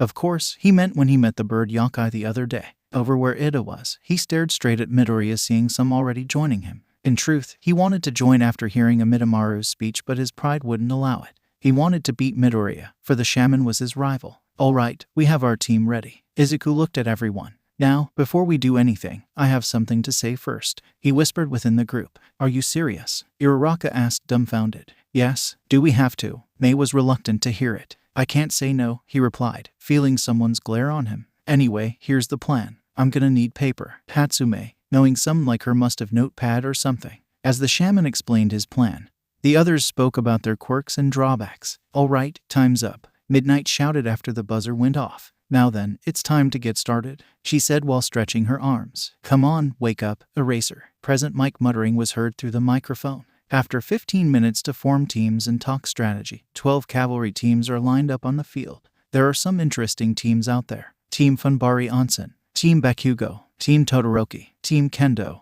etc. Now, raise those battle cries and fire the signal. The entire stadium was cheering as they saw the 12 teams on the large field. May the blood on the rocks be washed by yet more blood. Now's the time for UA. Deadly feud. Izuku tightened his headband around his head before adjusting the jetpack May gave. Tokoyami had Dark Shadow ready. Hell yes. With Izuku wearing the jetpack, he couldn't stop giggling how he was like the pro hero air jet. Uraraka. Yes. Hatsume. Roger. Tokoyami. Yeah. Amidamaru. Hi. Izuku looked determined and was ready along with his team Funbari Onsen. Now let's get started. Counting down to the brutal battle royal. 3, 2, 1, start. Before Midnight could do anything, Izuku shouted out loud for all to hear. Look, it's All Might doing a heroic pose. Every player who heard this quickly turned around to look at the #1 hero, as well as the audience, only to see a janitor cleaning. But it got the job done as it got people looking away. Acting fast, he used his talisman to create a smokescreen before taking flight using the jetpack. We've been had, shouted Hagakure, spotting her prey disappear. She almost snatched him first. I can't see a thing. Get them. He is so dead. Present Mike's laughter was currently being heard through the stadium. Ha ha ha, the kid's got jokes. He didn't get that from your class. It's an ideal strategy. At the moment they already stand at the top, so there is no need for unnecessary conflict. There are those pissed at being tricked. Let's give chase too. It's payback time, you with me, Jiro? Hold on a second, Hagakure. The headband's gone. What the hell? Too easy when they're fighting each other, said Momo while playing with the band that he stole. We're landing, Ochako called as she activated her hover boots to soften. The landing went smoothly, though it took a few seconds. Thanks to Uraraka's quirk, all our weight is gone except for hers and the equipment we have. This will make mobility seriously easy for us. What do you think of my babies? May asked Izuku with an excited look on her face. Simply amazing.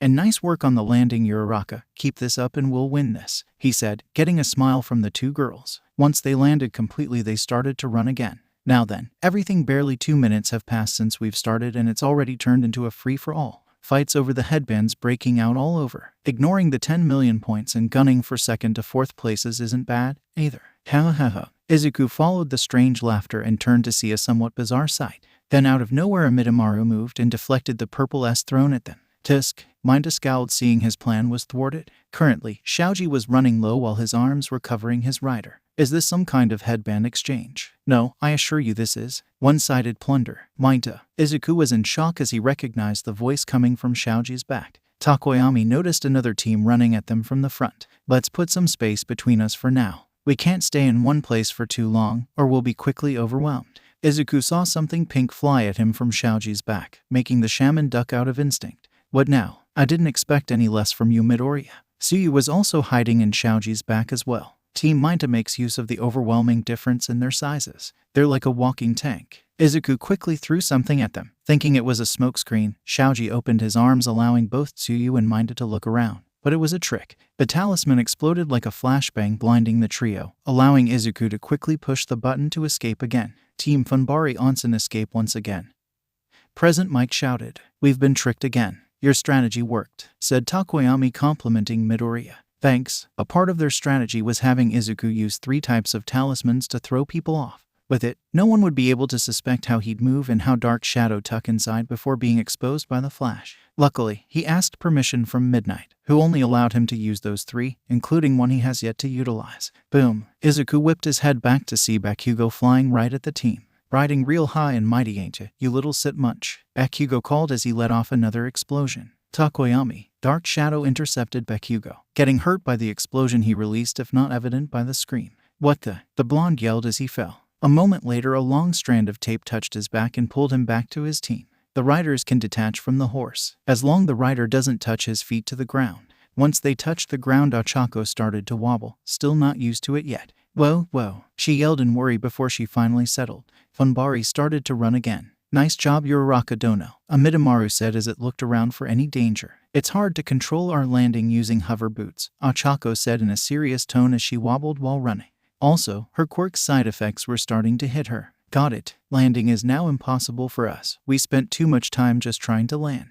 That'll make us an easy target from now on. so flying is out of the picture. We'll have to make do with Ochako's quirk making us lighter and Tokoyami's dark shadow as a defense. Izuku muttered again. Now let's take a look at each team's points. It's been 7 minutes. The scores appeared on the screen. Whoa, damn it. Wait a minute. Other than Team Funbari Onsen, Classa isn't doing so well. And Team Bakugo, what happened? Wait, Bakugo shouted in confusion, noticing something wrong. Just like taking candy from a baby, said Monoma as he snatched Bakugo's headband easily from behind.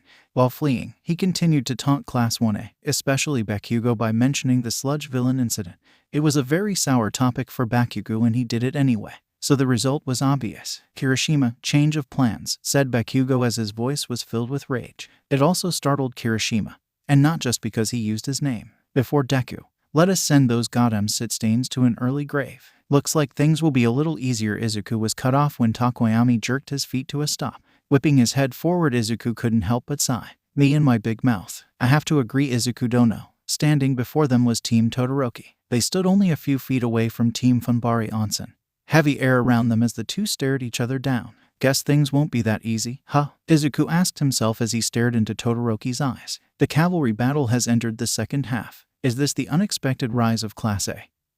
Who will wear the 10 million points in the end? The time has come. I'm taking it. The dual quirk user said is a fact. Guess we won't get an easy ride after all. The shaman kid stating to sweat, including others, since of all people they have to encounter it had to be them. You're making a rookie mistake, Izuku Dono. We only rest when the battle is truly over. Iida, advance. Todoroki ordered. Got it. A moment later, Iida pulled his team forward at them. Izuku cursed softly, a little out of character for him, but the Demon Queen has heard him. Not only was Todoroki's team closing in, but Team Maida and others were coming for him. Just as the team was about to act, he heard someone speak. Yeah, buddy, I know. Hang tight. Kaminari's body started to spark. A moment later, Todoroki covered his team with a white blanket. Momo made indiscriminate discharge. Izuku's eyes widened as he instantly understood their plan.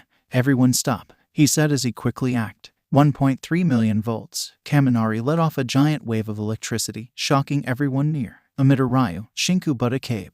Just before the energy wave went off, Izuku slashed in front of them. This action summoned piles of earth to rise like a wall. Todoroki was surprised by this unorthodox power that blocked Kaminari's attack. It wasn't just him, even Iida and Momo were surprised. The wall only lasted a few seconds, but it was enough to block the electricity. I'm very impressive, Midoriya, said Tokoyami, looking in awe of such an attack. Yeah, Deku, I didn't know you could do that, added Ochako. Yeah, sword guy, even I'm surprised. Not only that, but my babies are safe. I just make this up as I go, he told them. It's alright, Izuku Dono. Every battle forces us to improvise. At the staff section, Anna grinned, impressed that her nephew knew how to counter it perfectly. Good. The boy's been learning. Asakura-san, began All Might to the former queen. How did he know to do that? I'm starting to realize your head really is full of muscles, said the woman with a scoff. And he took offense to that. To understand how, you need to learn the basics of elements. Elements. The main elements you should know are water, earth, air, and fire. But in the Onmyoto, there are 5 elements: wood, fire, earth, metal, and water. These 5 elements represent the Onmyoto that we Onmyoji use. Her eyes still pasted on the fight, she continued.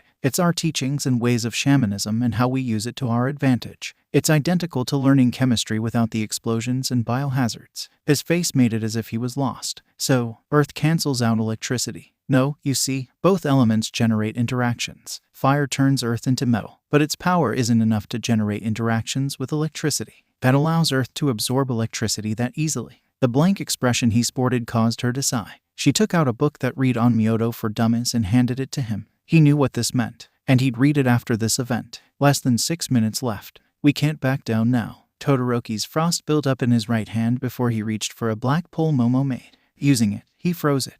And as the pole touched the floor, the ground entered an ice age as well, trapping the other teams in place. Sorry about this, but endure it for a second. What'd he do? Todoroki took care of the other teams in an instant. He used Kaminari to shock everyone firmly in their tracks so that he could freeze them all in an instant. It looks like he learned after everyone jumped over his ice before. Nice commentary. But Midoriya anticipated such an attack and used a shockwave that lifted the dirt to block the attack. I know, right? Not even I could think of such an idea. It's not just that. The entire team has many eyes that they don't have any blind side. Todoroki wasn't done yet. With the other teams distracted and stuck, he quickly took many headbands, practically shooting his score up to second place in an instant.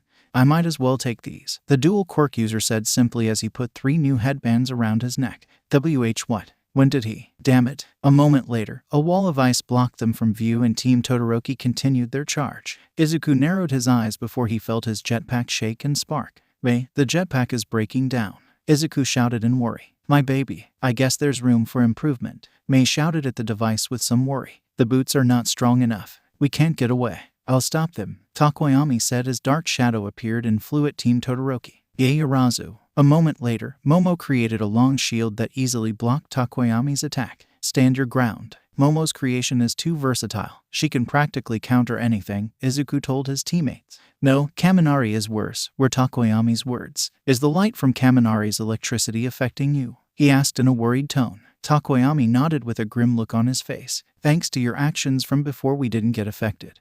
But if I take a full-on attack, it will start to affect me," he said in a worried tone. "As long as he keeps discharging electricity, attacking will be difficult. Dark Shadow will become timid." "I'm a pacifist," Dark Shadow said in timid mode. Team Funbari Onsen jerked to a stop. Izuku glanced around as Todoroki seceded to surround them. Team Funbari Onsen has nowhere left to go. Izuku gritted his teeth as he looked to the sides, only to see large walls of ice surrounding them. With the jetpack broken, they couldn't fly away anymore. Looking ahead, he saw Team Todoroki was closing in on them, and fast. He summoned his ice that moved towards Team Funbari, forcing Izuku to quickly swing Harusama to counter the attack, shouting, "Emitter Ryu, Shinku Budajiri," sending a celestial slash destroyed the ice. The attack continued on both sides until Todoroki's metal pole started to freeze until it shattered, reaching its limit. Both teams were in a stalemate as Izuku was readying Harusama. But the aura glowing around his sword was weaker. He used up a lot of Furyoku in the first event. His water talisman won't work without him being close to them too. Todoroki was the same. He's not stupid enough to rush knowing Midoriya had a long-range attack that would render all of them disqualified if they fell. He couldn't keep using his ice either. "Both of us are in a stalemate, waiting which one will make the first move," Izuku muttered as he tried to form a plan in his head. "They can't just use Kaminari's quirk without preparing first, or they'll be shocked too. So we'll have a small warning if they plan to use his quirk. We're holding on to the 10 million no matter what." "Right," everyone shouted with their own determination. The next few minutes of this cat and mouse revolved around Iida's speed keeping themselves on Funbari while Izuku's Oversoul and Tokoyami's Dark Shadow held them off. 1 minute left. Todoroki made it so he'd have the 10 million to himself and seize it in an instant. At least, that's what I thought 5 minutes ago. But unbelievably, Midoriya has been able to keep away in the cramped space for 5 minutes. Todoroki narrowed his eyes, staring with extreme worry for himself. He's keeping his distance, staying on the left side. He's paying attention. At this rate, if I want to freeze them over the shortest distance possible, I'll get Iida instead, hurting me more. And if he keeps moving like this, I'll do myself in if I freeze indiscriminately, and Tokoyami can defend against Kaminari. Plus that sword can counter my ice. 1 minute left. That bastard. Izuku was breathing heavily as he kept his sharp eyes on Todoroki. He only had enough left for one more slash and less than 60 seconds for it. Iida kept his eyes on Izuku before an idea hit him. "Everyone, there's less than a minute left. You won't be able to use me after this. I'm counting on you," Iida muttered quietly to his team, grabbing their attention. Iida crouched low and tensed his legs, something Izuku and Amidamaru noticed. "Hang on tight. Make sure you get it, Todoroki." The air in the arena changed all of a sudden. It all started when the engines in his legs burst with blue flames. Torque over, reciproburst. Midoriya didn't know why. Maybe it was because of the years of training with Amidamaru or other spirits, but he felt something in his gut. This feeling told him to move, more specifically, his head to the side. By doing so, the whole of Team Todoroki passed by him and Todoroki had reached for him. His fingers brushed by the headband, but failed to grasp it. It horrified Iida how Izuku managed to dodge that speed. Just a few centimeters and he would have gotten him. Todoroki was just as angry, scowling how he missed the headband. What happened? That was so fast. Iida, if you could accelerate that fast, then why wait now? What was that just now? Todoroki asked with a shocked look on his face even if they did get it. Iida panted hard before he spoke. By forcing the torque and rotations to increase, I created an explosive power allowing me to move faster than usual. With the recoil, my engine stalls after a while, though. Smoke was coming out of the mufflers on his legs. It's a secret move I haven't told anyone about, but Iida looked to the dumbfounded Midoriya. It seems my trump card was useless after all. He was gritting in frustration knowing the move he used was just wasted. The tables are turned. Offense and defense right at the edge. Reining that in, Team Todoroki didn't get the 10 million.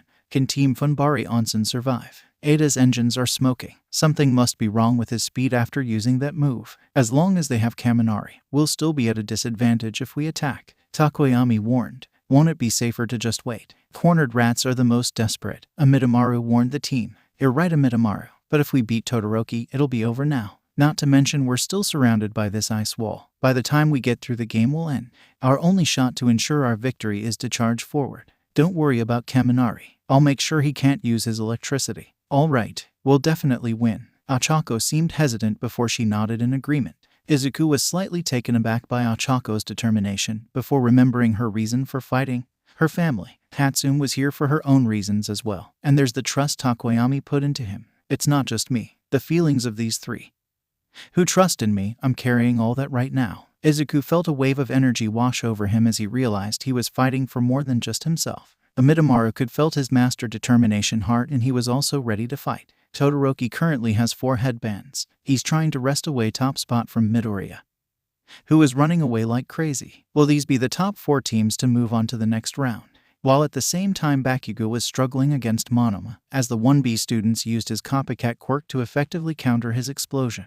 But the hothead wasn't the type to give up that easily even if is between a rock and a hard place. 30. Izuku quickly tossed the talisman towards Todoroki. On pure reflex, Todoroki raised his left hand, causing orange fire to spill out. Izuku was surprised, but it didn't matter as the talisman exploded, releasing a combination of water and steam. Water, I'm soaked. Kaminari, don't use your quirk. Iida warned him. You got to be kidding me. Kaminari cried in dismay as he was useless now. Todoroki blinked before turning to his arm with a shocked look on his face. My left. What am I? Todoroki, use this. Momo gave him a saber and he quickly used it. Gripping the sword he clashed with the shaman. Normally, the Oversoul would overpower it, but Izuku was holding back as much as to not unleash Furyoku and tire himself out. That said, he was surprised Todoroki had the type of training to do this. The only help they had was Momo and Tokoyami. What is this? It's turned into a sword fight. It's like 2 people riding on horses clashing on the battlefield in an actual cavalry battle. Izuku could tell that Todoroki was an amateur using the blade, but still he had to be careful if he decided to use his fire. This could all be a trap. Go Dark Shadow. Tokoyami called. Dark Shadow managed to grab a headband from around Todoroki's neck. Oh no, with just seconds left. There's an angry retrieval here, too. Take this. Momo threw spikes on the ground. This forced the group to quickly retreat. Time's just about up. Will Team Funbari Onsen be able to get more points back and eliminate Team Todoroki from the competition? Start the countdown. 10. Tokoyami. Dark Shadow emerged quickly to swat the spikes out of their way, allowing them to charge. 9. Everyone get ready. 8. Suddenly the wall of ice fell and Bakugo came flying in. Damn it, Deku. Bakugo yelled with an angry look on his face, flying right at Izuku knowing he wanted the 10 million. 7. Tokoyami distract Todoroki. Don't let them have the time to counterattack and taking their headband. Understood. 6. Iida tried to activate his engines only for smoke to come out. Damn it, still stalled. 5. Yaoyorozu. Todoroki called and Momo quickly made a shield. Todoroki then covered the saber in ice as he held it in his hands. 4. The 10 million points are mine. Bakugo shouted as going to reach first place. 3. Sorry, Hatsume. Amidamaru, do it. Izuku cut the straps of the jetpack. At the same time, Amidamaru's arm manifested before it took the jetpack and threw it at Bakugo. No, my baby, she shouted. 2. Deku, you bastard. Bakugo was shocked to see something was thrown at him. 1. Out of instinct, Bakugo used his explosions to destroy the jetpack while Todoroki's team charged, but it was slower due to Iida's special move hampering him. Time's up. As soon as those words were said, all tension left everyone. Even Bakugo flopped to the ground with pieces of the jetpack scattered. Izuku panted hard as he looked at Todoroki, who was scowling knowing he didn't get the 10 million points. That's the end of the second round, the cavalry battle.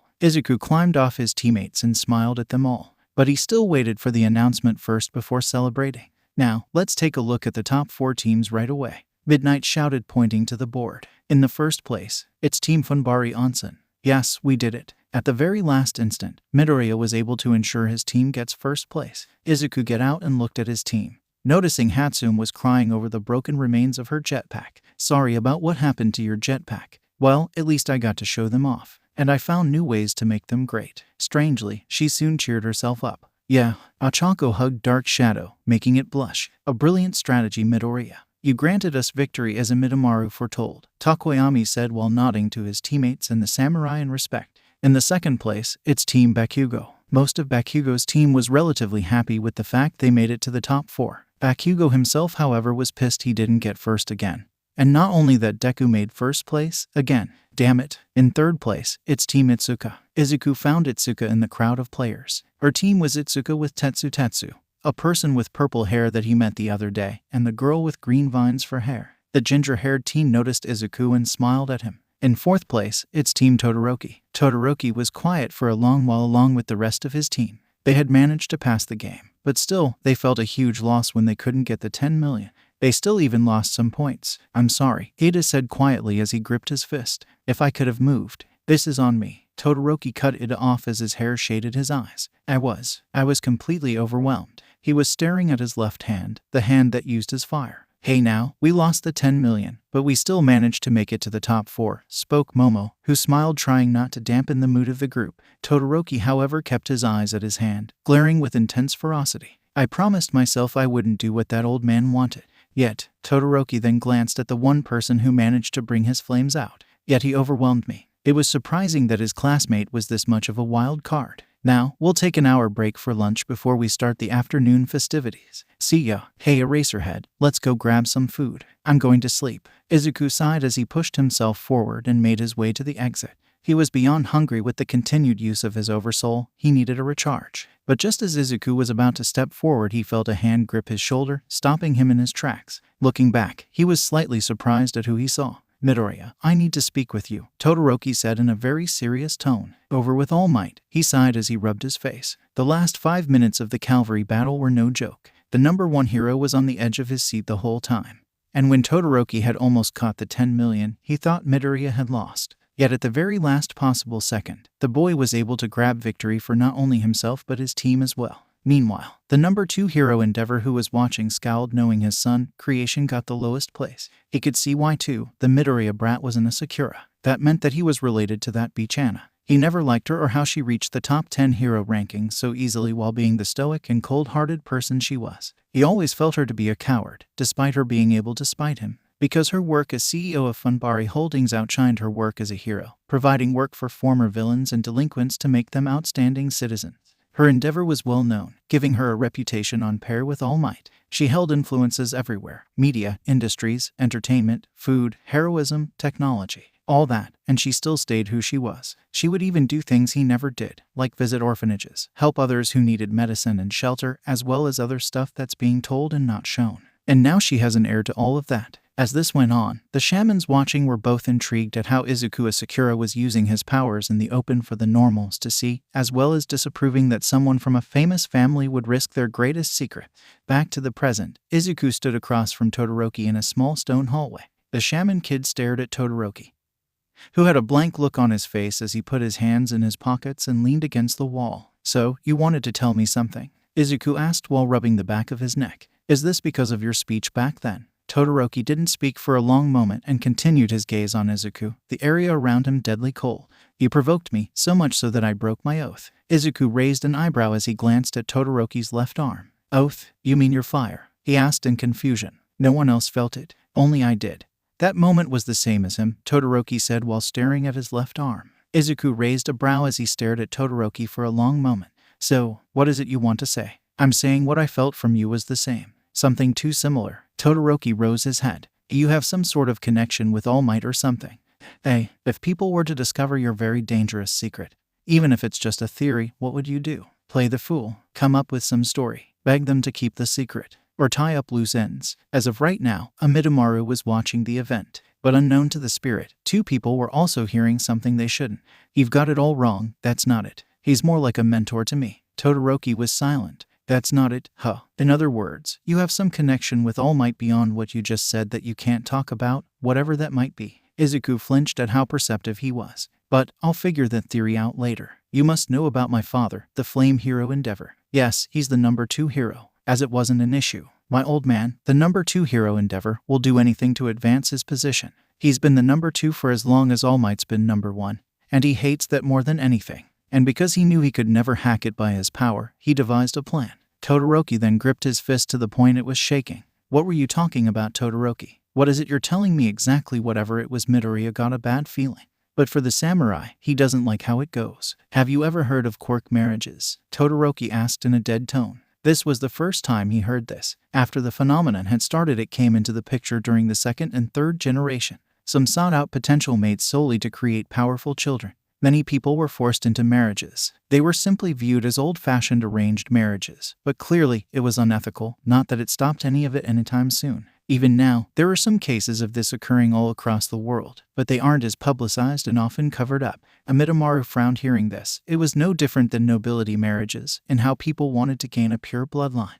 This happened a lot when a family was stuck on traditions, especially shaman families. As a man of means and merit, he easily integrated himself into my mother's family, all to take possession of her quirk. Todoroki's expression was ice-cold with rage. It froze Izuku with shock and horror. All he wanted was to slake his thirst and raise a hero to rise above all might. Todoroki's face then shifted to anger. Damn him, I'll never be that piece of Sid's tool. Izuku felt horror from what he was hearing. To think that Todoroki grew up in that kind of household was shocking, to say the least. Izuku then saw Todoroki put his hand over his scarred eye, making his breath hitch. Did Endeavor do that to you? Izuku asked. In my memories, my mom is always crying. She told me my left side was ugly as she dumped boiling water on me. Todoroki's face turned blank as he looked to the ground and gently slid his hand down the burn. Izuku could feel his heart stop when he heard this. So many things were going through his head as every word left Todoroki's mouth. He didn't know what to say. Even Amidamaru was horrified. The reason I'm aiming to beat not only you, but everyone is a personal triumph.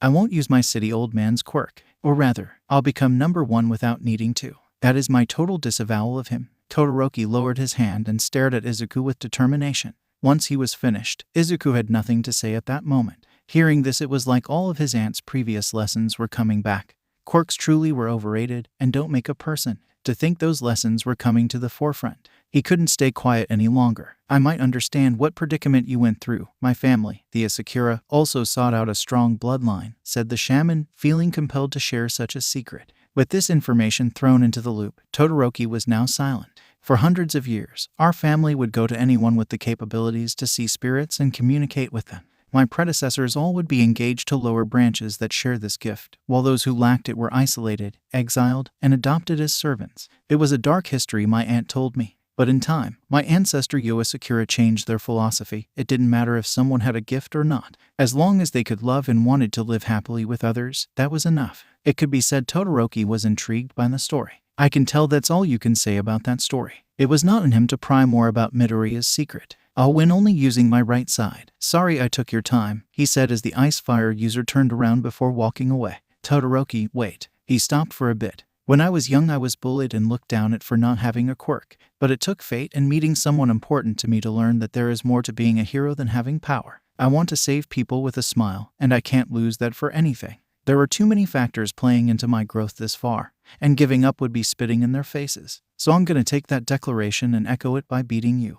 Todoroki didn't say anything but resumed walking away. In his heart, he could see Izuku in a new light and wanted to talk with him beyond this. But right now, winning was the top priority. Hiding from sight was Bakugo, listening to everything he said. Elsewhere was Kendo, also silent from the truth she discovered. It was something like this that made her want to praise him for not slicing up Momo for his attack on him. But this was his secret. Get those foam fingers in the air, shouted Present Mike after returning to the commentator's box after finishing his lunch. It's almost time for the last round. But before that, good news for everyone who didn't make the finals. Down in the stadium below, all of the students from every course returned to the field. Since this is a sports festival, we've prepared some super fun side games everyone can participate in. Recreation Games was the title. A group of cheerleaders wearing UA-themed orange outfits were performing on the sidelines. We even brought in cheerleaders from America to get your blood pumping. Aizawa notices something peculiar. Hold up, what were they even doing? Questions Aizawa. Many of the students were wondering the same thing. But not that many of the male population were complaining though. Most blushed as they awed at the view before them. Looks like Class 1 is going full on fan service, shouted Present Mike. Even Class 1B also joined the fan service, was Eraserhead's sarcastic voice. Sure enough, all the girls from Class 1 and 1B were wearing similarly designed cheerleader outfits. From the short frilly skirts, exposed midriffs, and even pom-poms to boot. But judging from their faces, it seems as if they were not expected to be humiliated as such. Minoru Mainta and Denki Kaminari laughed and shared grins while admiring their handiwork, including their partners in crime Kaibara-sen and Tsuburaba Kosai, as well as a distraught TetsuTetsu who just knew he was being fooled. The plan was simple, Both of them would talk to Izuku and have him introduce them to Class 1B, which would be a cinch since he's friendly with them. Kaibara was the wrong place, wrong time person and became their second, who approached TetsuTetsu telling them of a cheerleading contest. He took the bait, leading to this situation. What? You tricked us, didn't you? Momo was furious. Why does this keep happening to me? Cried Kendo. This was the second time she wore something embarrassing. Flashback. During their lunch break, Mainta and his partner in crime, Kaminari, decided to pull a little prank on their classmates. Kaminari, putting on his game face, addressed their targets. Yaoyorozu, Gyro, Yaoyorozu, and Kyoka. Gyro turned to face Kaminari and Mainta while they held trays of food. Do you need something? Yaoyorozu was oblivious to their intention. Mainta spoke. Well, I'm sure you already know since you're like a class rep. He then pointed to the opposite side of the cafeteria where a group of cheerleaders was happily skipping by. But they said all the girls have to wear those uniforms for the big cheer battle this afternoon. Huh. Gyro is rightfully startled by the news as a light blush adorns her face. That's odd. This is the first I'm hearing about it. Are you sure? Yaoyorozu gave him a questionable look. You don't have to believe me if you want to get in trouble. But this is coming straight from Aizawa-sensei. It's a good thing Mainta turned around, otherwise his face would give away the deception. Kaminari was nodding his head, trying to help sell the act. I thought maybe you'd forgotten, so I figured I'd remind you, just in case. And it somehow worked. At the same time, the trio who were aligned with the two perverts approached their student president, who was eating as they approached her, and said what they rehearsed, except Tetsu, who believed the prank. Are you saying that Kan-sensei told you that? Kendo asked, a bit skeptical. Yes, it was a last-minute motion. Yaoyorozu from Class 1A can provide the costumes, so she complied with the request. It wasn't sure being true, but the other reason was her head wasn't in the game. Ever since hearing Todoroki's situation and Midoriya or Asakura's dark secret, there were so many things in her mind. Why is that I always end up falling for the little pervert's stupid schemes? I even used my quirk to make these outfits. Yaoyorozu fell to her knees in defeat and shame. Ochako squatted down, patting her friend's shoulder in comfort, debating whether she should explain to Yaoyorozu how naive she can be at times. She could only assume that being homeschooled all your life took away gaining these street smarts. But how Gyro fell for it was a mystery. Setsuna decided to tease Kendo. You know, class president, I never thought that you would fall for such a diabolical scheme that easily. You must really like this. The hell I do. Gyro threw down her pom-poms. Ugh, I hate those guys. She's trying to cover up her bare midriff, readying her jacks for the giggling perverts. Toru was completely unbothered by the predicament. Well, we do have a little time before the finals start, and I kinda like these uniforms, so. She shook her body and waved her pom-poms up and down in succession. How about we just roll with it? Are you insane? Cried a stunned Gyro. Wow, Toru, you've got the moves. Tsuyu stood admiring Hagakura's cheer moves. I always wanted to be a cheerleader for once. Pony didn't mind at all. In America, cheering squads were very popular and only those who were skilled and talented could join. You know what? If you can't beat them, join them. Kanoko also joined the cheering. Anyway, let's move on. At least that's what President Mike tried to do. A moment later, the large monitor flashed for all to see. When that's over, the 16 from the 4 teams that made it to the final round will duke it out tournament style, one-on-one. Everyone then faced the monitor, waiting in anticipation on who would be fighting who. The last round is a tournament where we fight one-on-one? Huh, Kirishima said with excitement. I'm gonna stand on the stage that I watch every year on TV. Last year was a tournament too, if I remember, Mina said while tilting her head. The system changes a bit each year, but typically there'll always be similar one-on-one competition, Sero explained. Last year using foam swords to fight event. Now, Midnight shouted as she brought up a yellow box. Let's draw lots to determine the brackets. Once the bracket is determined, we'll have the recreational games and then start. The 16 finalists can choose whether or not they want to participate in the recreation, but I'm sure some of you want to rest or save your strength. Now for the first place team. The teams went up one by one to collect lots. After a few minutes of doing so, 8 fights were decided. Of course, no one noticed the tiny spirit inside the box tampering with the lots. This is the bracket based on the results of the drawing. Midnight shouted while cracking her whip and the screen changed. The block. Midoriya Izuku vs Shinso Hitoshi. Todoroki Shoto vs Sero Hanta. Iida Tenya vs Uraraka Ochako. Kirishima Ijiro vs Hatsume Maid. B block. TetsuTetsu vs Ashido Mina. Shizaki Ibara vs Kaminari Denki. Yaoyorozu Momo vs Tokoyami Fumikage. Kendo Itsuka vs Bakugo Katsuki. Anna sat where she was with a smirk on her face. With how each player is placed, certain fighters would all have unfortunate disadvantages. If they wished to win, they'd have to overcome their limits without support items. That's something she wanted to see. Izuku blinked in surprise at who he'll be fighting. Shinso, don't I know that person? You're Midoriya Izuku, correct? It's this guy. Izuku opened his mouth to speak until Anjiro quickly shut him up using his tail. Midoriya, don't answer whatever he says. He glanced over to Anjiro. I'll explain later, he whispered. Uraraka went over to Iida. So Iida, it seems we're going to face each other, so don't hold back. I expect the same from you too, Uraraka. Just because we're friends doesn't mean I will hold back. Iida was ready to challenge the gravity girl. Are you Ijiru-san? May approach the hardened user.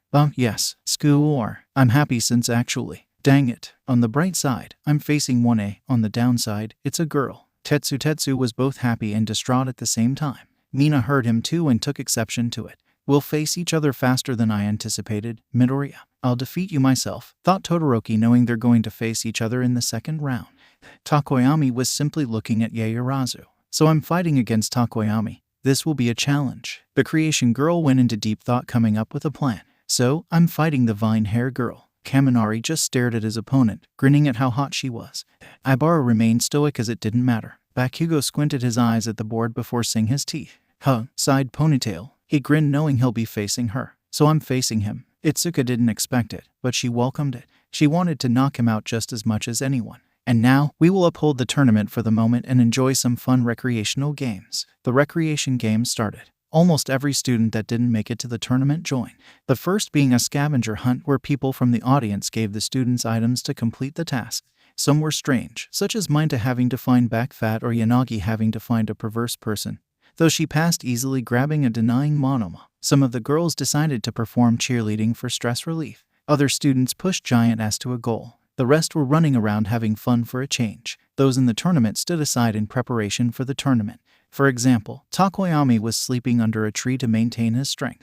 There were at least 3 individuals he needed maximum effort for. Revelry in darkness. Iida downed sports drinks to recharge. Despite making it this far, he wished to have done better with a speed quirk such as his. Not to mention, with the declaration of Izuku as his rival, he must do better for him, and to prove to his big brother that he can be a great hero like him. He was also massively worried after hearing his brother was on the trail of a villain. For you, big brother. Ibara was equipping herself with a support item. Grandfather, I'm ready to use this. Her thoughts on the person she planned to use it against. Kendo sat meditating as Midoriya did. Thanks to him, she gained a habit of doing this to both relax and concentrate. With the roadblocks in her mind, and what she learned about Todoroki, she needed this. Jaelong-sensei, I'll overcome the unexpected. Todoroki was isolated, his mind pondering his long chat with Izuku, particularly the Asakura secret. Something about it told him he either had a very powerful quirk with a backstory as his own, or his power was something far different. After that meeting with the Yaokai and Yuki-onna, maybe the latter was the truth. I'll figure it out. Bakugo laid low, thinking about what he heard.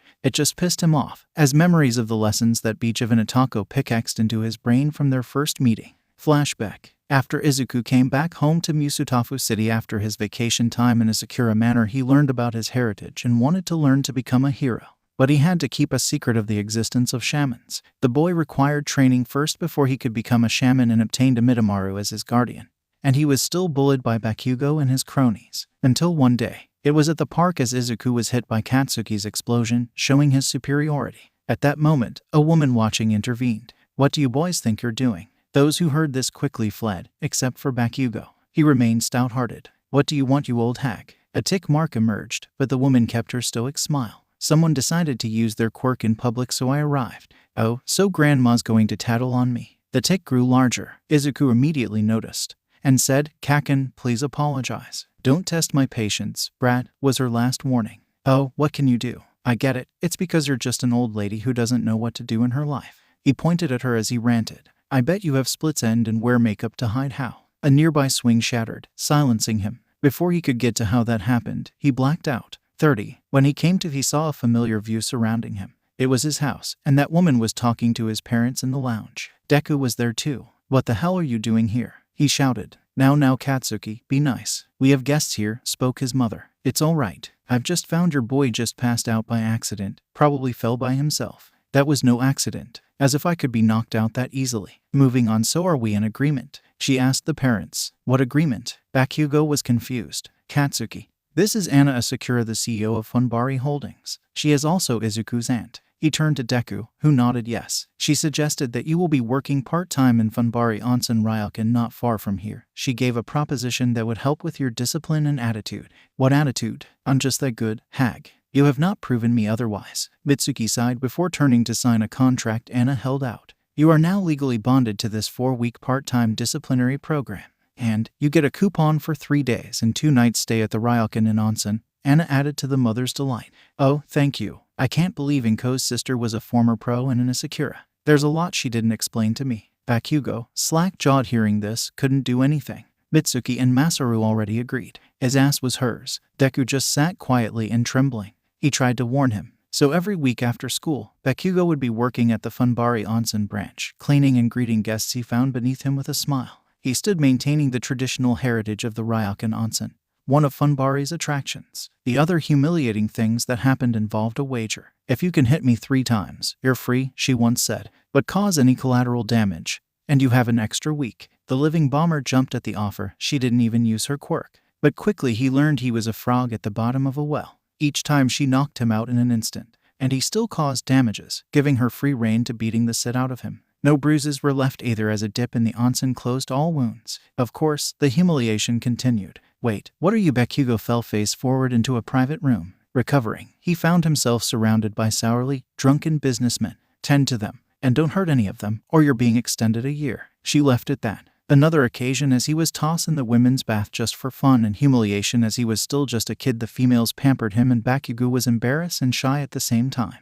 being surrounded by the opposite sex. Also, one day, Bakugo opened a door to a bath for cleaning.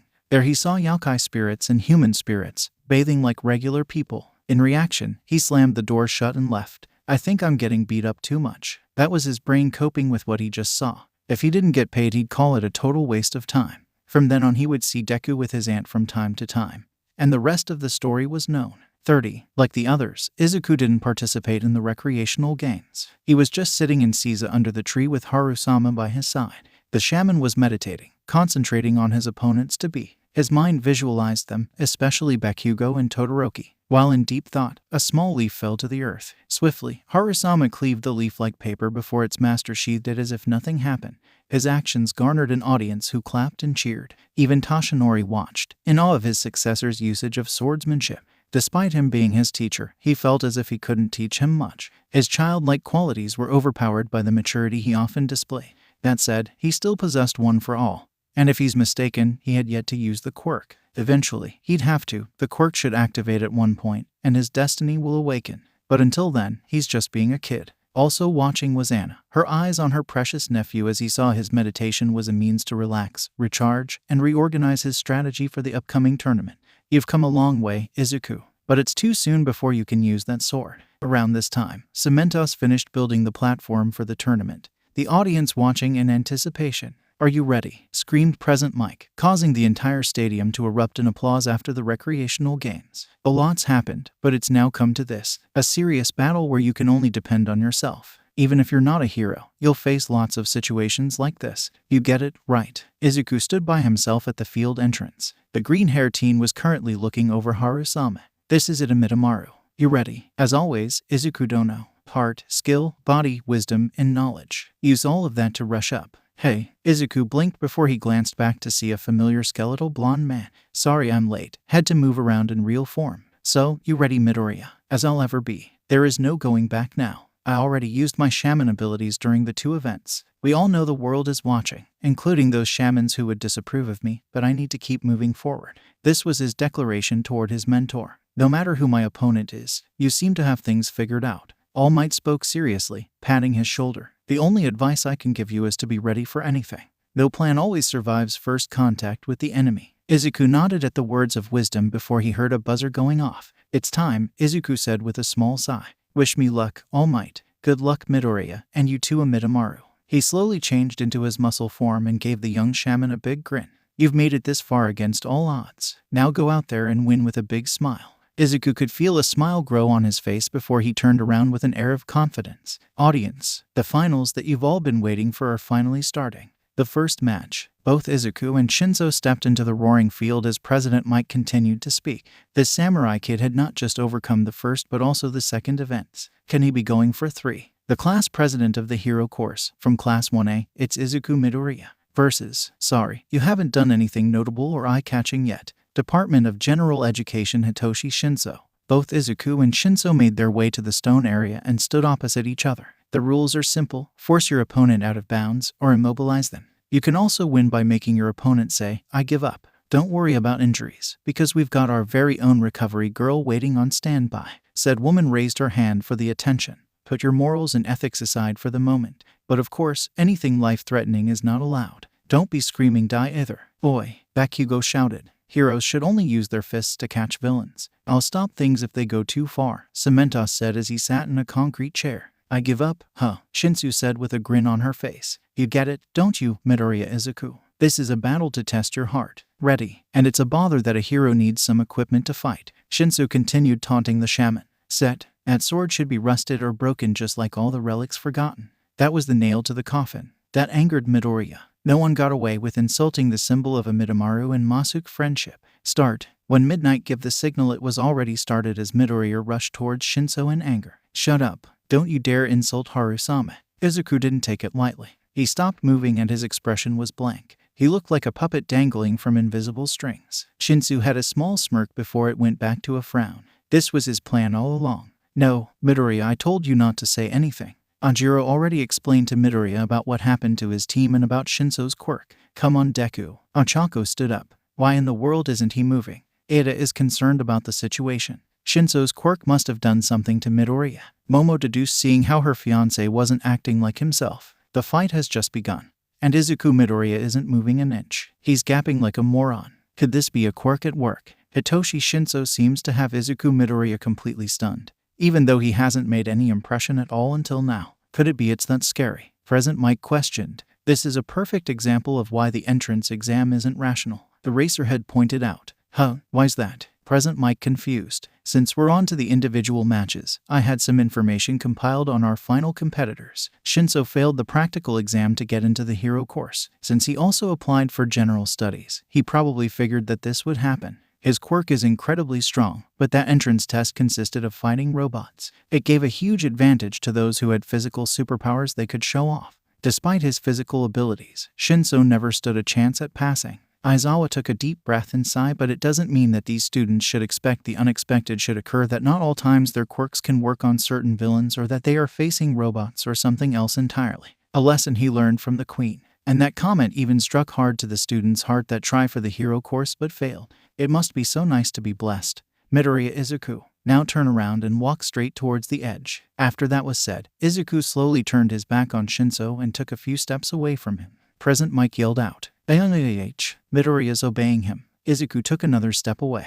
"Oh no, Deku. What are you doing?" Uraraka looks more concerned. Another step away. "He can't walk out of the ring. He'll lose the match if he does." Iida added. "Midoriya, you can't lose like this." Momo gets worried. "Come on, Izuku. You can't lose right now, not before we fight first." Itsuka didn't want her friend to lose like this. "No, Midoriya Shonen. Don't come this way." All Might was watching in fear from the shadows. "Even with a quirk like this, I have my own dream of becoming a hero. Now bow out for me." Izuku was about to step out of bounds, only to then do the unexpected. He flipped somersaulting from behind gracefully, landing before doing some stretches and then break dancing. It was a very surprising and annoying act. This body is very flexible, Izuku don't know. Amidamaru was inside Izuku's body doing stretches. "I know," was Izuku's voice as he shivered from another memory of a muscular Russian woman named Tuti massaging his body with enough force to bend pipes. And that's not counting the damn medieval stretching torture device she had. As she quoted, "It's good for customers' health and give information to my targets." Hitoshi was shocked. "No, impossible. You're not supposed to be able to fight back. What did you do?" Amidamaru turns around with a sneer. "Sorry, Hitoshi-san, but Izuku Dono isn't in right now. Looks as if your quirk had a side effect allowing our Hyoganai the ability to take control like a Zhongshi. Don't call my body that." Izuku appeared as a spirit, green in color with his hair and freckles. "So this is what it's like." 30. In the audience, the students slapped on their talismans to see their class representative as a ghost. "I can't believe this," was Kaminari's thoughts. Minta screamed in fear. "Midoriya's dead." "No, he's not. He's just letting someone else use his body," Bakugo stated as if it was common. "That's so creepy," Mina squealed, not wanting something similar to happen. "Could he do the same to us?" asked Shoji. Momo simply karate chopped his head. "No honorable samurai would ever do that." "You got a point." Shoji rubbed his head. Sato shook in revelation. "But they can still do that." Over with Class 1B, they had their reactions. "So that's what Midoriya's spirits looked like," Ibara said with stoicism. It's cute, was Setsuna's response. It's freaky, said Shihai with interest. It's adorable and creepy, squealed Komori. To think this is the second time we have seen spirits, said TetsuTetsu, remembering the time when Midoriya was being introduced to the class. A Sakura household. The elder watched with interest. What an interesting side effect on fusion. 30. He prepared Shinso-san. Amidamaru was in a boxing stance and lunged at the teen, throwing a straight. He barely dodged and decided to use his quirk again. How'd you do that? Your quirk only works on the living. I'm a spirit possessing his body, so your brainwashing doesn't affect me. Shinso took a blow to the face before his gut and elbow followed. You said you wanted to be a hero that badly. But I see nothing special about you except for your quirk. Shut up. A fist connected to his cheek. My quirk doesn't work on everything. I've always been at a big disadvantage. But someone as blessed as you wouldn't get it. Maybe so. But what you're born with is irrelevant to what you do with your life, said the spirit as he continued to fight. I was born an orphan in a war-torn era and worked my way up to become a samurai. Then why are you here? Because I chose to. Like how I'm choosing to teach you a lesson. Amidamaru changed his stance. Like what? How to beat down a downgraded. A fist struck his jaw. Real heroes face unfair situations all the time and prepare for them. You can't rely on only your quirk to win a fight. If you hadn't noticed, I'm winning just by punching you using a body that worked for it. At that, Shinso had no defense. He was so confident in his quirk it never occurred to him that he would be fighting robots. Dasukoi, a sumo slap, an uppercut, a leg lariat, a right jab, a high kick, all of these Shinso felt from Amidamaru simply striking him. He couldn't keep up, but he didn't feel like giving up. Moving with what was left in his engine, he gripped Amidamaru's face and pushed with all of his force. Get out of this ring, you lucky bastard. Judo throw. Amidamaru flipped Shinso over his shoulders and threw him that easily, slamming him to the ground. He bounced a few inches, lying flat on his back. His feet touched the outside of the arena as a result. Midnight called it out. Shinso is out of bounds. Midoriya advances to the next match. The crowd cheered along with most of Class 1A, glad to see their classmate made it through. Yeah, a bit of a no-thrills battle to start, but clap your hands for these boys who fought so well. Present Mike said through commentary. Shinso got back up in defeat. The still possessing Amidamaru took a knee and spoke. Shinso-san, why are you so interested in heroics? The boy quietly stared at nothing in the air. You can't help but long what you admire. Then you're a fool. He glared at the frowning spirit. Just because you lost doesn't mean it's over. All that matters is that you keep trying. The brainwasher gaped in awe at the wisdom of the samurai. That was when he heard his classmates. You were so cool out there, Shinso. We're proud of you. You didn't tell us you were that good. Yeah, you're the star of our general education, kids. I can't believe you put up such a great fight against the dude who's been getting first place in everything. Shinso was speechless as he heard one of his classmates praise him. Then came the voices of the pros. With a quirk like that, it would be very simple to capture dangerous villains. I wish I had that. I can't believe those UA idiots stuck him in general studies. Well, there are a ton of applicants each year. Guess some people just slip through the cracks. If only he had more combat experience. Yeah, I bet he would have dominated. Shinso, you hear that? They think you're incredible, one of his classmates remarked. Hitoshi Shinso didn't move a muscle. Those words and the support from both his class and pro heroes alike were exactly what he needed at that moment. Remember what you said, depending on the results.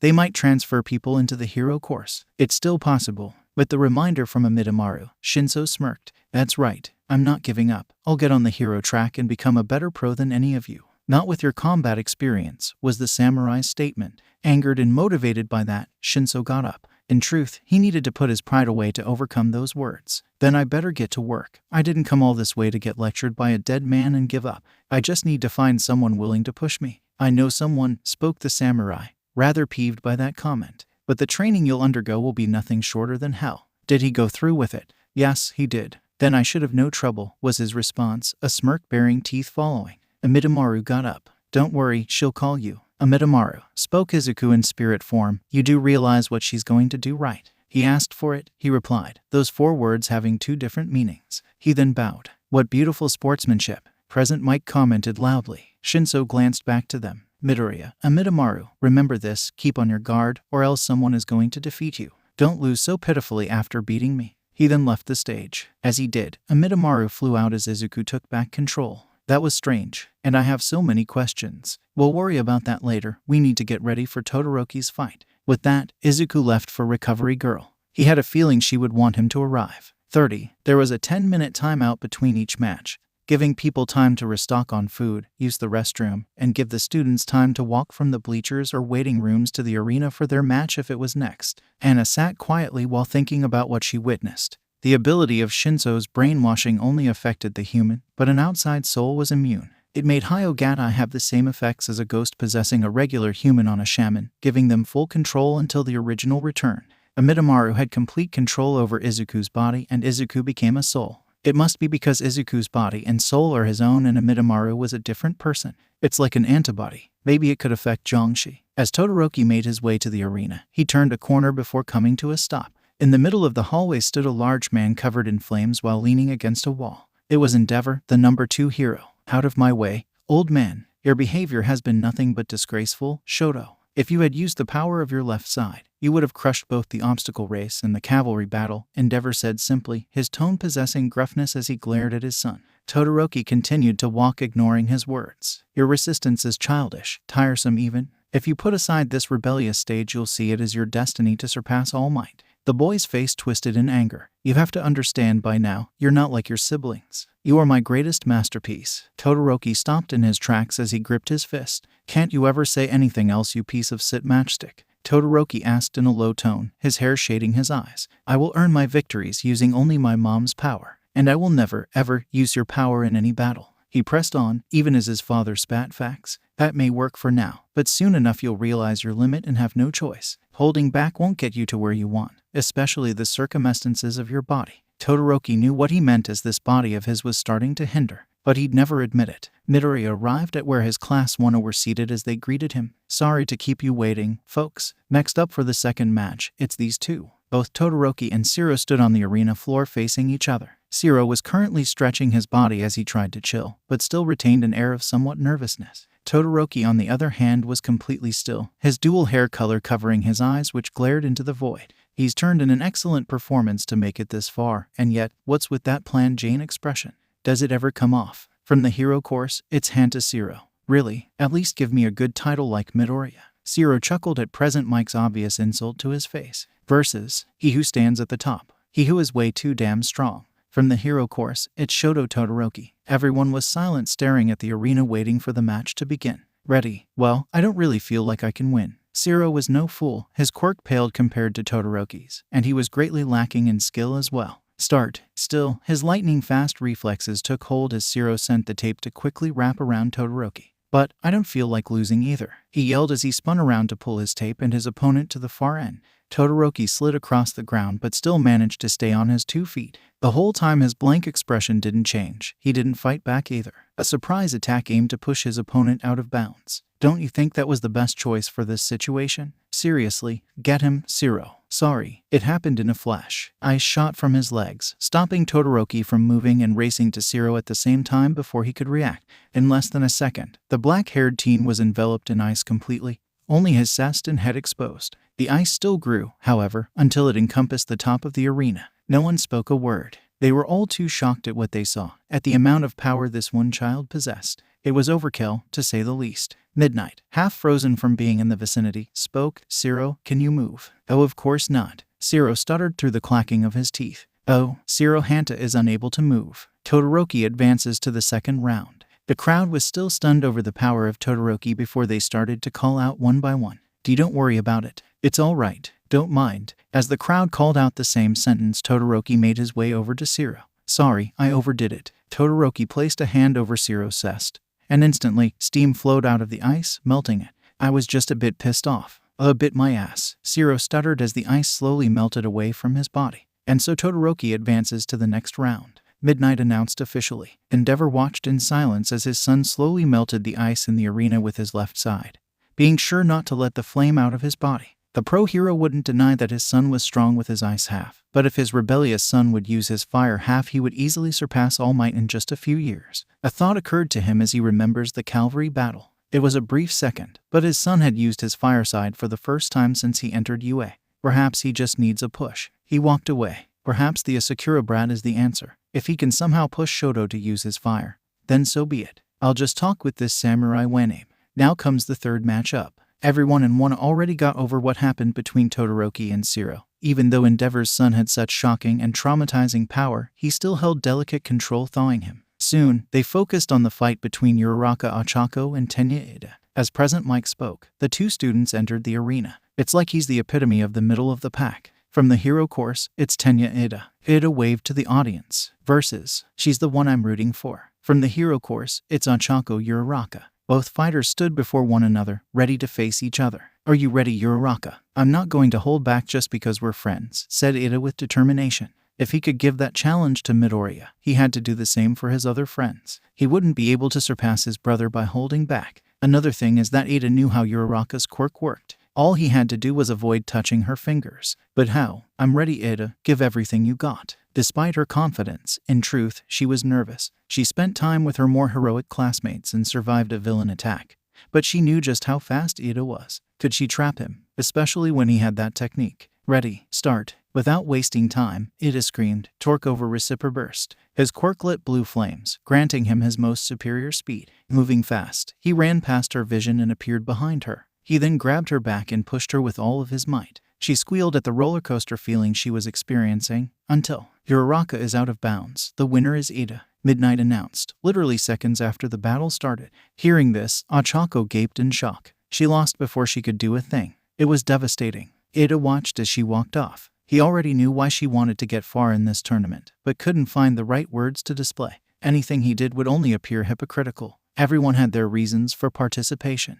30. Izuku and Momo were in the infirmary room to check up on Ochako. There they find her being examined by Recovery Girl. Sure, there are none, but the old lady insisted. Deku, Yaoyorozu, spoke Uraraka as Recovery Girl got up. I'll leave you 3B, she said before leaving. The mood was easy to read. Momo was the first to speak. We were worried after seeing how distraught you were. Yeah, she stared at the floor in shame. I couldn't do anything at all, but I don't blame Iida. It wouldn't have changed anything. Whether I faced you two or Bakugo instead. We know, Izuku spoke coming closer. Are you sure you're okay? Yes, I'm fine. To add to her point, she forced a smile on. They all knew she wasn't from the inside, especially Amidamaru as he once again felt compelled to speak. Uraraka Dono, it's okay. You do not have to force yourself to smile. Accept this feeling, and then work to improve yourself for next year. Buzz buzz. Ochako looked down at her phone to see her dad was calling her. Both Momo and Izuku knew it was personal and decided to leave her. We better go. Take care, Uraraka. Thank you, Deku. I'll make it in time for the next match. Now it's time for the fourth match. We're going to keep rolling along, rushing headlong toward the top. As President Mike spoke, two students entered the arena. A passionate, manly fighter made of rock. The hero course's Ijiro Kirishima. Versus, fully equipped with her support items she made herself. From the support course, it's Maid Hatsume.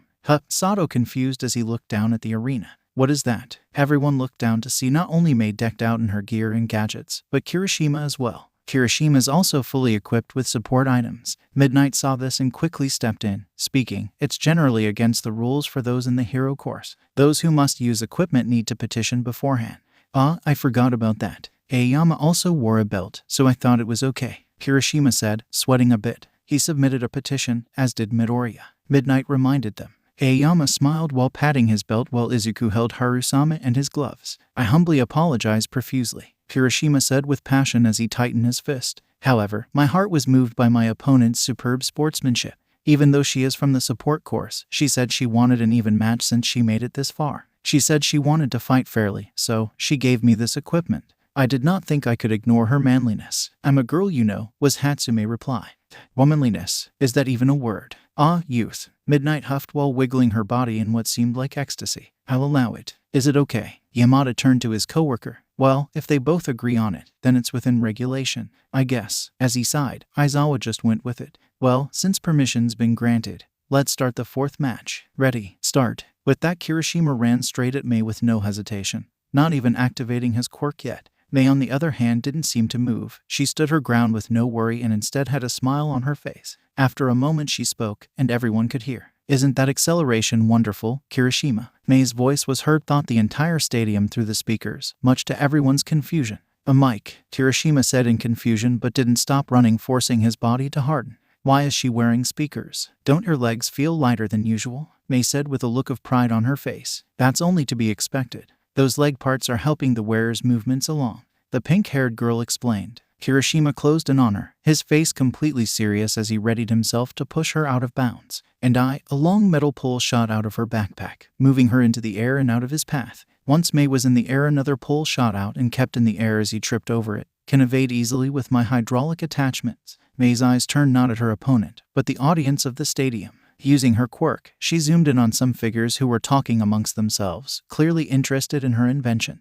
Even a certain queen was impressed, as the girl held passion, conviction, and eccentricity. From the students' stands, everyone was baffled and confused about the fight. It stopped being a fight and became more like a commercial. Not even the shaman and yokai community could get behind this. It was an interesting year for UA. Ha ha ha. Now that's something we don't see every day. The head of the Nura clan laughed. Back to action. Kirishima got back on his feet as he ran for May while her back was turned to him. However, May's backpack beeped before another metal pole shot out and moved the inventor out of the way again. Metal poles tripped him as she said, "Since I've got sensors in every direction, I can even deal with attacks from behind."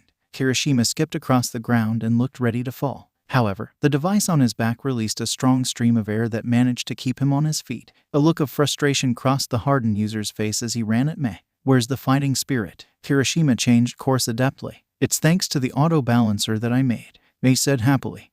"What is this?" "The leg parts detect the wearer's brainwaves to predict their movements, so there's no need to worry about the leg." Kirishima once again tried to catch May, only to trip once again, leaving the girl completely unharmed. The auto-balancer is equipped with a 32-axis gyro sensor. Much to everyone's shock, just as it looked like Kirishima was about to fall out of the ring, the balancer on his back managed to spin him around at the last minute, keeping him in the match. The next 10 minutes were filled with May using Kirishima as her guinea pig to show off her inventions. And the poor guy couldn't catch her no matter what. Even if he tried to break the support item, he can't, as the pink-haired girl made Kirishima promise not to break her support item, and as a man of his words he cannot break his own words. It is unmanly. Once she was done, she calmly stepped out of the ring, a look of pride and satisfaction on her face, as if she had accomplished something worthwhile. "I've presented each and every last one of them. I have nothing left to say," May said with a smile on her face as she wiped the sweat from her forehead. Back at the arena, Midnight raised her hand with some hesitation. Hatsume is out of bounds. Kirishima advances to the second round. "You tricked me," he shouted with mixed emotions at the inventor. May's only response was to look away and say, "I'm sorry. I used you," without even sounding remotely sorry in the least. "This doesn't feel like a victory at all," Kirishima shouted in frustration, tears flowing as he wanted to show his manliness in the tournament. Before this he was already boring, now he felt like a joke. Everyone in 1A and 1B got ready to see the Block B section of the tournament.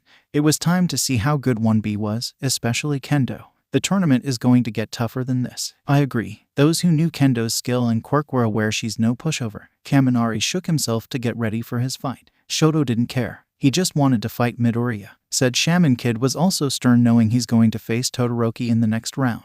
"Alright, everybody. It's time to get this next match rolling. Now for the 5th match." Not so loud. "Now for the next fighter." As soon as Present Mike finished talking, both TetsuTetsu and Mina walked into the arena. Both fighters had a big confident grin on their face. Manly and passionate steel. From the hero course, it's TetsuTetsu. Oh come on, that's basically the same as Kirishima. He didn't like to be compared with someone else, especially someone from Class 1A. Versus, is something going to come out of those horns? Well, cause she's rocking them. From the hero course, it's Mina Ashido. Get ready to lose, Mina said, her voice oozing with confidence. Good luck with that 1A. I'm going to win this. As he clubbed both his fists. Mina, good luck, Suyu said from the stands. Go, TetsuTetsu. Win this for Class 1A. Kendo yelled. Show them what we can do. Monoma shouted as it was finally time for Class 1B to show their quirks and skills to the world. 30. Both fighters were at the ready waiting for the go from Midnight. TetsuTetsu remembered that her quirk was acid, so he didn't have to worry a thing as his body could take the burn. And as a man, he would never hit her, so he could just push her out of bounds. For Mina, she could tell that TetsuTetsu was a complete copy of Kirishima, especially in personality. Mina realized that if that was true, that means predictability. Thus she's going to use this advantage. Ready, start. TetsuTetsu rushed in, his quirk transforming him into real steel. Mina wasted no time using her acid to skate across the concrete floor, dodging TetsuTetsu's hands. Each attempt for her was avoided. He even leaped for her in a tackle, but Pinky was too agile for him. Stand still, already. Make me, slow-mo. The chase continued with similar results all around. He reached for her, and she kept dodging. Mina even danced a bit just for the hell of it. After a bit, she finally swapped to the offensive, throwing acid at him. TetsuTetsu rose his arms to block, her viscous bodily fluid sticking to him and swiftly eating at his armor. Smoke came out, revealing a healthy pink skin on the surface for all to see. You can do better than that. TetsuTetsu took a deep breath, repairing himself. Oh look, it seems Ashido gone on the offense, but TetsuTetsu quirk seems unstoppable. Present Mike looked impressed. A good strategy using hit-and-run tactics against a stronger opponent. Yeah, but can you keep up? Mina sent more acid, keeping TetsuTetsu on the defense. Like before, this was a slow repeat. But now, someone was angry. I'm angry now. TetsuTetsu roared as he ran full speed. Mina simply did a breakdance, splattering acid everywhere in his direction. 30. This won't do. TetsuTetsu can't keep that quirk up for long. An acid girl will just keep burning at his iron, Kendo realized watching the bout. Damn it, TetsuTetsu. Just ram into her, Momo shouted, burning at the thought of his class losing again. Because he's a man, Shishida spoke, giving his opinion based on what he knew of TetsuTetsu. Anna huffed, knowing the boy code of honor. That whole chivalry act went away a long time ago, and there was no place for it in heroics. It certainly wasn't helping here. Mina's dominating. Jiru cheered with a smile. Of all the people Ashido was fighting against, it was a boy. Minta growled, eyes bleeding at the lack of fan service. He couldn't even get a good look at her cheeks. Of course, you would want that, she muttered, ready to stab him. Don't get CCKY. Amidamaru interjected again for another round of his self-righteous 2 cents. It's not over until it's over. 30. That said, TetsuTetsu was getting metal fatigue. He couldn't keep this up, and his wobbly body was proof. Crap. I'm losing consciousness, but I can't give up yet. He gritted his teeth. So, are you ready to give up? Mina threw both her hands at her waist in confidence. Never. A real man never gives up. In what would be his final gamble, TetsuTetsu dashed at the acid user. So easy. Mina slipped to the side uncaringly. Of course, after numerous failures, he's grown accustomed to her patterns. Changing his movement with a bump in speed, he quickly grabbed her waist. What? Ew, didn't see that coming. Can Ashido escape? Let go of me, you pervert. Mina shouted as he lifted her in a fireman carry and ran towards the end of the arena. Tetsu, come on, you can do it. Satsuna cheered. Yes, just a little more. This is Class 1B's first win. Momo screamed, blood coming from his eyes with how wide they've become. As if I'd let you. Coming up with a plan, Mina released more of her acid, burning away at TetsuTetsu. She also slapped him, as Mina produced more acid on her body trying to stop the steel quirk user, but it didn't matter as he could feel his skin burning from the acid. Oryaah. TetsuTetsu is almost near the edge. Can he throw Ashido out of bounds? Present Mike was getting excited. The crowd shouted with anticipation as to who's going to win. But then a sound buff was heard as TetsuTetsu collapsed on the floor inches away from where he could throw Ashido out of bounds. Midnight quickly came towards the duo and already decided who was the winner. TetsuTetsu is unconscious. The winner is Ashido Mina. Talk about being lucky at the last moment, Eraserhead commented with a sigh. Mina was now with her classmates sitting down from her fight and treatment. You almost lost by a few inches, Tsuyu stated bluntly. Don't remind me, she sighed, taking her seat. Still one, Jiro muttered. Izuku kept his mouth shut as Mina came up. Class 1B is filled with strong fighters. We shouldn't underestimate them at all. After Recovery Girl's treatment, TetsuTetsu returned to his friends with an apology. Sorry guys, I should have eaten more iron this morning. It's alright. Stop bowing, said Kendo to the steel user as he rose. We've already shown how strong Class 1B is. The rest of us will pick up the slack. Satsuna glanced over at her class president. Nice speech, Prez. Did you practice that? No, but a certain samurai thought of me, she replied, remembering his wisdom and stories. Shizaki glanced forward with a solemn face. It seems it's going to be my turn. Give him hell, Shizaki. She glared back at Momo for saying that. Right, sorry. We're moving on to the next match. The ceremonial fire burned as the 2 next fighters entered. She is the assassin from Class B. Pretty things have thorns, you know. The hero courses Ibara Shizaki versus the sparkling killing boy. The hero courses Denki Kaminari. The crowd roared as the 2 students faced off against one another. Kaminari had a confident grin on his face while Shizaki looked upset. Now, we'll have a super flashy battle this time too.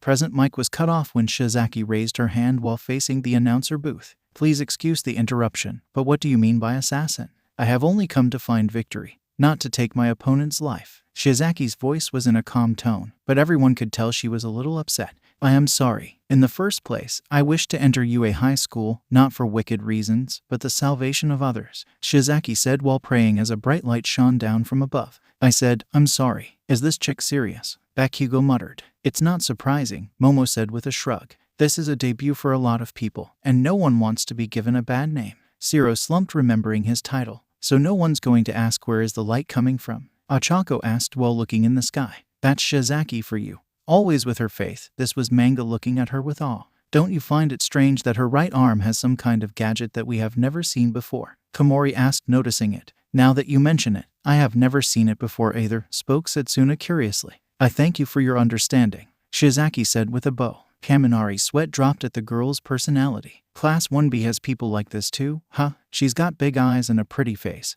but it looks like she's really strong. He checked her over again, his face turning red. Oh damn, she's cute. I'm gonna go for it. After Shizaki returned to her place, President Mike spoke. Anyway, start. Kaminari grinned as he lowered his body a bit. When this is over, wanna grab a bite to eat? I'll comfort you if you'll have me, cause this match will probably be over in a second. Electro grinned in a CCKY tone, making Shizaki blink. Of course, she gave a C with her tongue that nobody heard. Kaminari built up his energy a bit, and in an instant, golden sparks of electricity covered his body. Indiscriminate shock. 1.3 million volts. Kaminari threw his hands down and released a giant shockwave of electricity across the ground. Unfazed, Shizaki turned her back to the oncoming attack. That was when the green vines from her head shot into the ground before separating.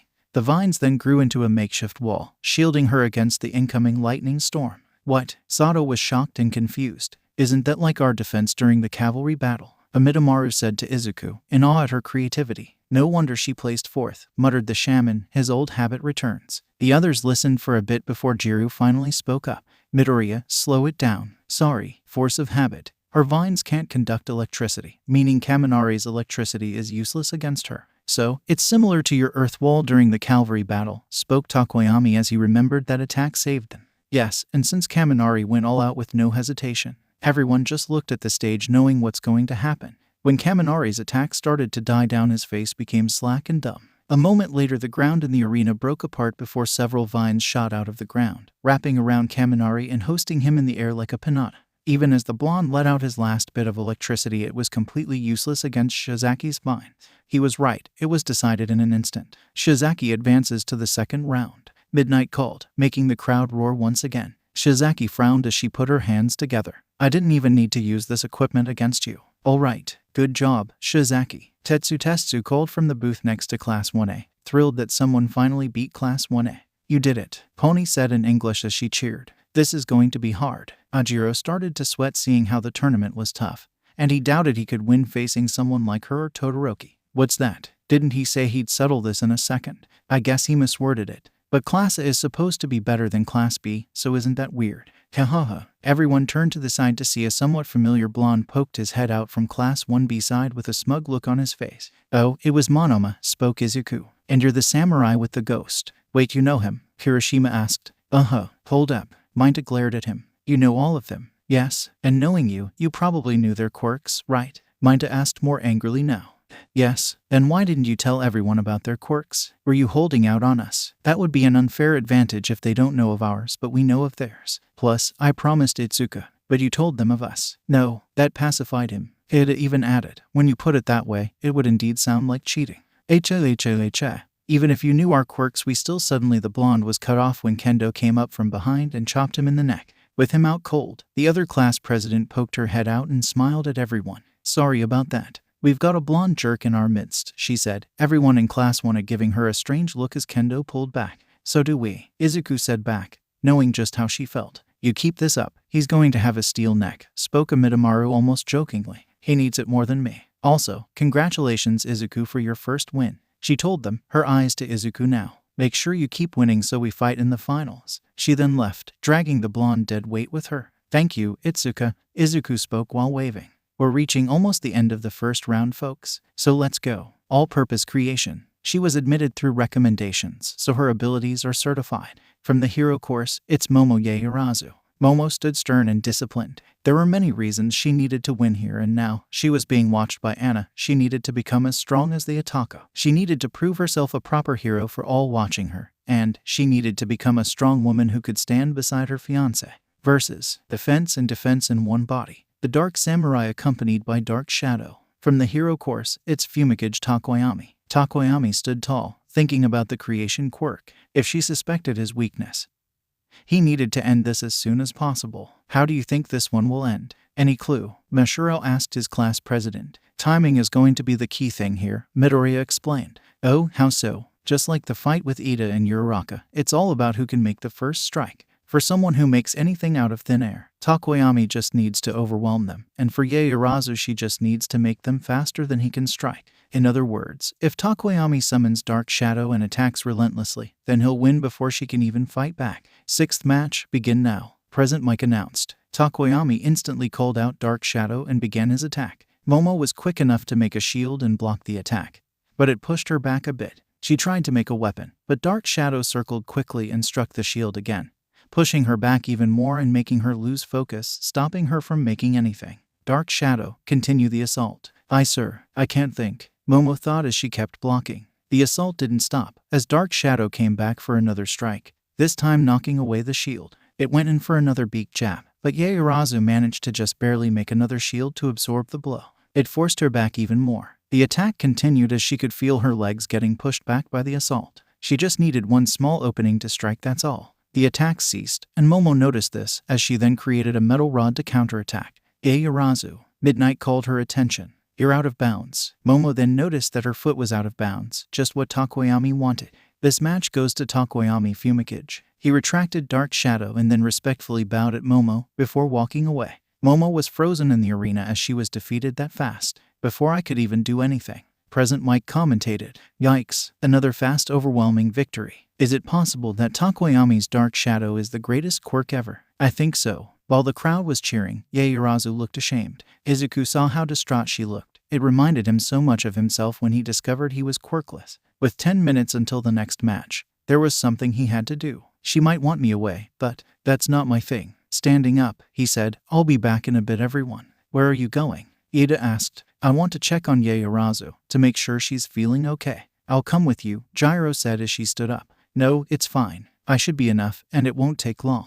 We'll be back together." An earphone jack rose to his face threateningly. "You better not make her cry." I won't." He then walked off. As he got up, he noted Amidamaru wasn't moving. "You're gonna stay here. As you said, you will be enough." He then gave a thumbs up, like the perfect wingman. As Izuku left, Iida gave an intriguing stare. Why was Midoriya so fine with going to see Yaoyorozu by himself? Thinking about it, he did recall a suspicious rumor his brother mentioned one time about the Yaoyorozu and a Sakura. Was that real? 40. Izuku arrived at the dark hallway where his fiancée was sitting, in the fetal position, still distraught because of the match. Sighing, he sat next to her. "Momo-chan, are you okay?" Hearing his voice, she grew more upset before replying, "Define okay." "I'm sorry. I suck at talking to people. You don't understand, Izuku," Momo said, her eyes growing tears. "I'm a recommended student, so I always thought that my connections got me here. I really wanted to take the exam like all of you. Todoroki easily did so, and this was my chance to prove that I was worthy of being a hero."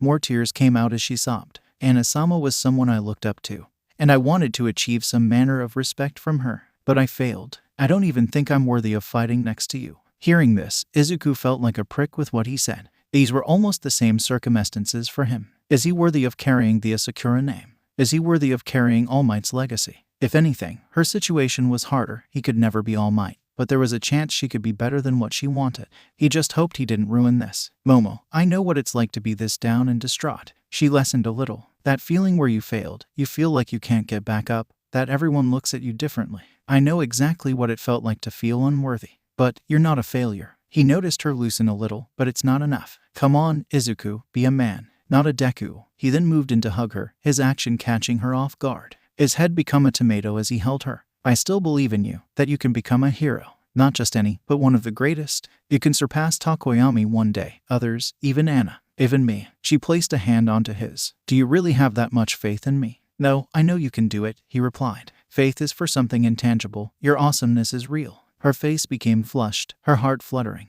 "And you think I can be worthy of being at your side? That's something only you can decide. But if you want my personal opinion, yes." Momo came out of her position, turning around to hug him. "Thank you." After a bit of time, because he needed time to calm down too and she wouldn't let go of him, Momo and Izuku came back to the stands. The girls consoled Momo, letting her know that anyone else she could have beaten. "Thank you, everyone. I'm all right. We should see how the match goes." She gave a bow as she turned to the battle down below. "This going to be a tough match," Tokoyami said, knowing who was in it. "Now it's time for the 8th match of the day. He's got the face only a mother could love. From middle school to now he faces villains. From the hero course, it's Katsuki Bakugo versus. Don't let this girl's looks fool you, because she'll easily knock you across the park with her martial arts skills. The class president of the hero course, from class 1B, it's Itsuka Kendo. I'm so going to enjoy this side ponytail." "What's that? I can't hear you over your ego," she countered. An anger tick formed. Beach wants to die? Huh, I'm gonna need to pull that tongue out. All right, save it for the fight, Midnight said, finding this not even arousing in the least. This was just gonna be blood. Izuku was thinking about how to get near Bakugo. Knowing him, he won't let her get near her using his explosion. Bakugo thought about how he needed to avoid those hands. How would this end? Ready, start. Bakugo made the first move, firing his explosions toward Izuku. She tried to dodge the attack by running, but it still hit her. I can't let him keep blowing me up or they'll get stronger. And if I back away, I'll just get closer to the edge. Crossing her arms for a guard, she rushed in a beeline for Bakugo.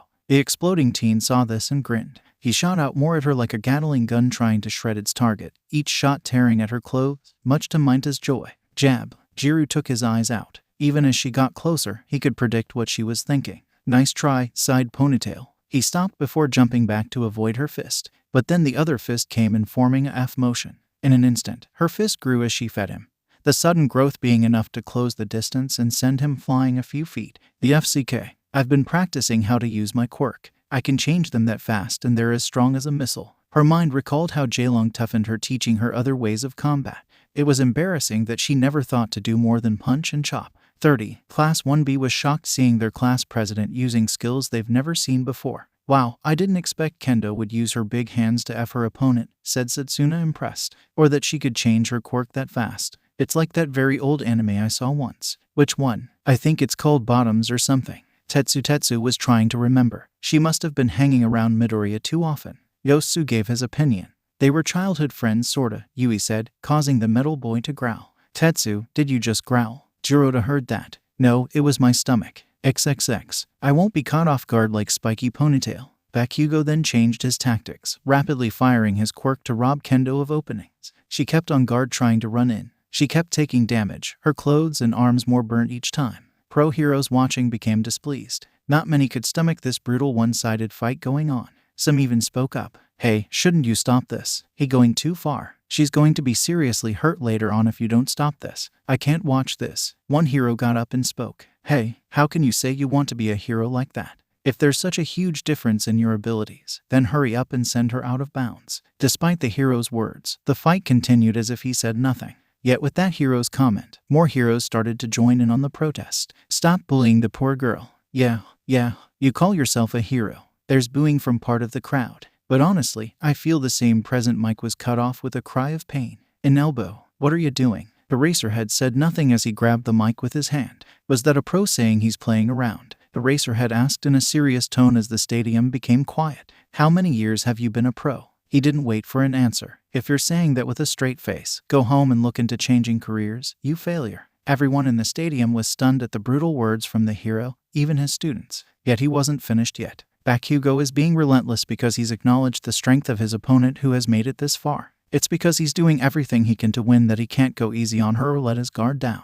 And don't pity this young woman who, despite taking several explosions and damage, is still standing on her feet and fighting her hardest to win. Both are showing what it means to go plus ultra. Once Eraserhead finished speaking, everyone in the stadium was stunned by his words, clearly seeing the fight in a new light.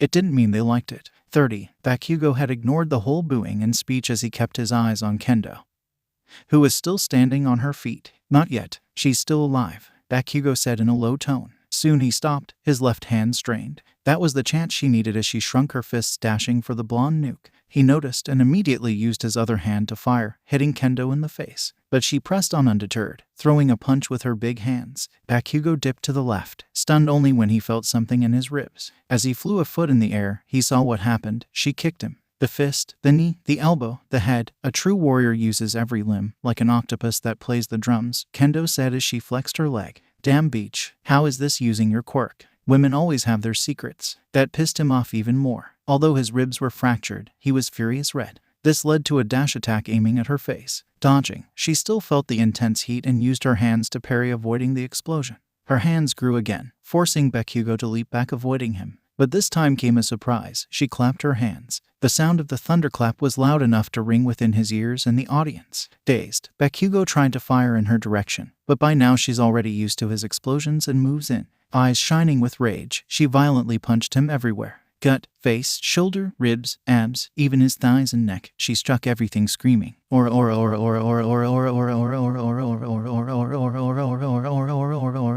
It could be said she released all her stress and frustration on him. At the end of her consecutive punches, she found Bakugo still standing. She went behind him, gripped his waist, and performed a German suplex, crushing him headfirst into the ground. Huffing, the girl sighed and dusted her hands. Midnight came over and spotted Bakugo getting back up. What the hell? But a few seconds passed, and Bakugo didn't move. He was just standing like a statue. Coming over, Midnight got a closer look to see Bakugo was unconscious. Bakugo is unable to battle. The winner is Izuku Kendo. The crowd applauded that Kendo won. The 8th match of the first round has Kendo advancing to the second round. I admit the boy was tenacious, more like a rabid beast. The first round is all done. Let's move on to the next round quickly after a short break. But for those who haven't been paying attention, here's who's fighting who's. Second round, Midoriya Izuku vs Todoroki Shoto. Iida Tenya vs Kirishima Ijiro. Ashido Mina vs Shizaki Ibara. Tokoyami Fumikage vs Kendo Itsuka. Get ready everyone, because after the break we're going to keep this party going. Everyone in Class 1 was shocked that Bakugo fainted while standing. It was a bright showing of how tenacious he was during the fight. He wouldn't go down that easily. I'm amazed that Bakugo was able to keep standing. I mean, that's manly in my book. He didn't hold back at all against Kendo at all. Scumbag, Jiro muttered as the Mad Bomber aimed at Kendo's face. Indeed, it did seem lowly, even by a samurai's standard. This was Amidamaru's honest opinion. Oh, come on, guys. Wouldn't it have been worse if he lost while holding back? Kirishima asked in his defense. He still went overboard, Ajiro said, though nodded in agreement to the hardener. Those legs were perfect. Minda drooled remembering what he saw, and Asui slapped him with her tongue. Midoriya, Yaoyorozu spoke to her shaman fiancé. Your next match will be against Todoroki. You better prepare. Thanks for the reminder, Mo. Yaoyorozu, said Izuku, quickly catching himself as they're around company again. With Class 1B after Itsuka saw Recovery Girl, she returned tired and thankful she'd get a bit of rest before her next match. Setsuna flew her head over, saying, You've been holding out on us, Press. I didn't know you can kick. Izuku's aunt made a few fair points. And she also learned from the God of War. Pretty cool that she knows these martial arts, Shota said out of remembrance. That Platinum Queen humiliated a lot of critics and grown babies, said Lizard Girl with a grin. She also broke both of Death Arm's hands when he wrongfully accused her. Scary. 30. Watching the tournament on his break, Death Arms all of a sudden felt a chill. What's wrong? Woods asked. I remembered why I despise demon women, he replied, causing both Mount Lady and Kamui Woods to shiver. Oh, that. Kamui recalled the memory. You were starting and chasing a villain and she got in the way taking him down. You thought she was a vigilante and attacked her, and got humiliated for accusations when you fought in a duel and she crushed you without using her quirk, and learned who she was. You don't have to bring it up. She completely broke your arms. Shut up, Takeyama. Izuku was in the hallway walking straight towards the arena, ready for his match with Todoroki. After downing 5 bowls of katsudon, he was ready. That's when a figure stepped out from around the corner, making him freeze. Endeavor? Izuku asked in a shocked tone. The last thing he was expecting was Todoroki's father, the number 2 hero. If he didn't know what Endeavor did to Todoroki, he would have wanted his autograph. Amidamaru was displeased seeing the hero in person, especially after what he learned. Perfect timing, Endeavor said as he stepped in front of Izuku, making the team back up. He got a good look at the queen's successor, noticing not much about him at first glance. Just like her. Can I help you, Endeavor? Izuku asked politely, confused as to what the large person could want from him. It didn't help that flames were erupting from his face, or what he knew from Todoroki. I saw your little battle with my son during the cavalry battle. He began with his deep voice. Despite your handicapped quirk, you somehow pushed my son harder than anyone, making him use his fire half. It makes me wonder if you'll push him to use it again. Izuku's face paled as he pushed past Endeavor and walked down the hallway. I need to get moving. My fight is about to start. My Shoto has to surpass All Might, Endeavor said, making Izuku stop in his tracks. If he faces you, it might be a very instructive test bed. Please don't disgrace yourself in it. Shoto might be in a rebellious phase, but he is still stronger than you. So if you do face him, try to at least push him to use his fire. Amidamaru and Izuku were displeased with Endeavor's words. He truly only seemed concerned with Todoroki using his fire and proving he was the strongest. A part of the shaman felt he may have been exaggerating. But no, Todoroki was right to despise him. Endeavor, you are somewhat of an amazing hero, being able to even rival All Might, Izuku said, making the flame user look at him curiously. Then Izuku turned to Endeavor with a sharp, making the pro blink in surprise at the intense glare. It's a shame you can't be a hero to your family. What did you say? Endeavor scowled at Izuku as his flames became much more intense. My aunt would beat me down, tie me to a pole, send me to hell on earth to train, but she was still there. She was cold, but she was there guiding me. helping me become a hero, even showing kindness in her weird way. His fists tightened. Even retired, she still helped others. She never cared about being number one. What others thought of her, or whether she was going too far, she still helped people, no matter who they were. So understand this, I'm not her, and Todoroki is not you. Endeavor didn't like what he heard. I find it hard to believe someone like her isn't doing it for some self-gratification. He then turned around and started to leave. Endeavor. It was another voice as Amidamaru wanted to say something. If you reach the top, you must ask yourself, was it worth it? Will you be able to look back at what you've done and say I did that to your children? All Might didn't become the symbol of peace by just being the strongest. The flame hero didn't say anything, only leaving wordlessly. Don't talk like you know everything, Ghost. Once Izuku was far enough away, he let out a breath. That was scary. Alright everyone, it's time for the first match of the second round. Give a warm welcome to these two heroes in training. The audience applauded. The samurai kid who challenged everything in style. From the hero course, it's Izuku Midoriya. Izuku walked into the stadium, fully equipped and ready to fight. Is going to use his ice to finish these fight fast. Versus second, fire, ice, and super-powered to boot. From the hero course, it's Shoto Todoroki. Todoroki walked out of the entrance, his face stone cold as he marched to the arena. I'll be disadvantaged if I let him lead the fight. I'll end this fast. Midnight didn't know why, but she could feel the tension between these two. It made her squeal, as both of them are waiting for the go. It's like two great rivals fighting against each other. Now let's see which student will make it to the next round and become the top. Just move this along already. Ready, start. The battle began as Todoroki sent a wave of ice straight at the shaman kid. The frozen tidal surged overhead, engulfing half the arena in size. Clearly, he wasn't holding back. In response, Izuku made a lazy slash, undisturbed by the size of it. Wow, Midoriya stopped Todoroki's attack that easily. President Mike was impressed. Todoroki wasn't surprised seeing his ice was slashed by his class president that easily. This was the same guy who diced that zero-pointer with one move. But what caught his eye was how Midoriya was looking different. His face looked calm, smiling lazily like he didn't care at all. That irritated Todoroki even more. Todoroki is using his ice attacks similar to Horo-Nasen, but unlike Todoroki, Horo-Nasen was both versatile in speed and power. He remembered how Horo used the snowboard as his oversoul. As Midoriya reminisced, the shaman kid was in an Ainu village in Hokkaido. It was a tour that his aunt produced that allowed the boy to experience other culture shamans. Emu's Nakai Connor. And came another attack using his ice powers. Horo created a massive icicle on his board, brandishing it as a sword. Izuku parried and dodged each following attack swiftly. Don't give your opponents any room to attack, he said as the Ainu shaman slashed the shaman kid. Yes, he quickly deflected it and countered, slicing through the icicle sword. Don't forget to use your surroundings to your advantage. Creating a new icicle, Horo jumped atop it facing Midoriya. You're still green, Midoriya, but you still want to be a hero, don't you?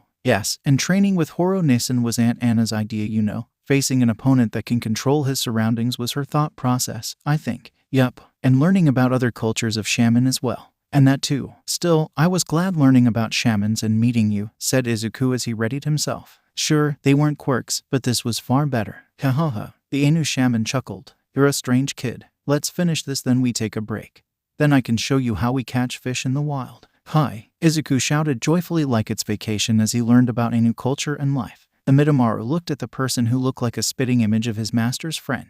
Izuku would definitely learn much from this village. Izuku slashed the second ice column again, once more without feeling. Moving into a stance following. It was time to go on the offensive. He dashed at Todoroki ready to strike, but he saw this coming and sent another ice wave. It grew in size to slam upon Izuku. Midoriya used a Midoriya Shinku Butajiri, slashing the ice instantly and managing to get in front of Todoroki, his weapon poised at the heart. At the same time, Bakugo was watching the match in anger after he had just awoken from his defeat after Recovery Girl explained what happened to him and done treating him. As hateful as he was, he couldn't deny what he saw. He's now just in denial. He couldn't even sit with the extras who would look at him with pity. It frustrated him even more if they tried to make him feel better. That girl kicked his ass. He always knew she was strong, but this was disgusted to him. She won without using any quirks. He was fell using only skill and technique. Instead of a flashy or powerful quirk like his, this girl won just by training. Why? Bakugo knew like others he also trained hard. But what is the difference between him and side ponytailed string? Now was the time for Deku and Todoroki's fight. It's not like anyone cared about his desires anyway. He would never get his rematch. All he could do was grit his teeth in frustration. Izuku Midoriya didn't move, only poising his blade just where Todoroki. Checkmate. Todoroki quickly summoned ice, forcing the shaman back. What the hell are you doing? I'm just pointing out ways I could beat you easily. That's all. Todoroki was ignited. This shaman kid was making fun of him. This isn't funny. It's not a joke, Todoroki. He replied, eyes still on him. Fighting you is like a professional boxer against a child. A child throwing a tantrum at the world. What did you say? Those green spheres remained on him like always, reminding him that he was no threat at all. If I wanted to win right now, I would go all out against you, and there would be no way you can stop me. There are 8 ways to do it too. Why don't you stop holding back? Feeling the rush of anger, Todoroki made more ice. Izuku evaded by stepping to the left and rushing in. That's when a wall of frost formed, blocking his path. A trail of mater manifested from the movement of the sword as he got closer. Iakino Zinkata Shui Mena Mayan Mojanjiri. Izuku made a concentrated slash, cleanly cutting through the ice. It disperses into frost, revealing Todoroki still on the ground as he said, Ikai no kata minamajiri. He stopped just a bit in front of him, his left fist coming in and slamming Todoroki in the jaw. Clocked, he staggered over in pain. That was number 2. 6 more are left. The dual quirk user set his teeth. He sent another wave of ice at Izuku, only for the shaman to swing at it. It was so weak he didn't even need to dodge. As well, Todoroki let out a breath as he felt a chill run through his body. I'm starting to feel my quirk. Todoroki frowned as he let out another breath, this time seeing the vapor mist coming from his mouth. It's nowhere dangerous, but it could be later. He already knew he couldn't go long. An incoming slash forced Todoroki to dodge, glaring at the shaman standing there carefree. Why is he just letting this happen? If he could win that easily, he should just do it. Izuku stood still, the aura of his oversoul flaring. It illuminated briefly, showing his goofy smile. It was here that Todoroki realized what was going on. He wanted him to fight using all of his abilities. He's trying to make me use my fire. Seeing his reaction made Izuku see that his plan was working. Acting as Amidamaru described Yo did would rile his opponent up, despite his care and confidence, which angered many an opponent. Luckily, he had muscle memory and reflexes to rely on to copy. Harusama rested on his shoulder. Izuku spoke, You can't beat me with just your ice. When are you going to realize that and fight me seriously if you wish to win? As he acted similar to Ryunosuke, also known as Bokuto no Rai. Todoroki is getting weaker. Midoriya has turned this fight into a one-sided beatdown. More like a thug. Present might comment of the outlandish situation. That's Midoriya, the problem child with a quirk, versatile and powerful at the same time. Eraserhead Sai gave his comment. Class 1A. Holy smokes, Midoriya is kicking Todoroki's butt. Kaminari is shocked as he watched the fight. I'm gonna do my best to ignore that you just said holy smokes, Juru said to him. That ice was powerful enough to overtake everyone it went up against.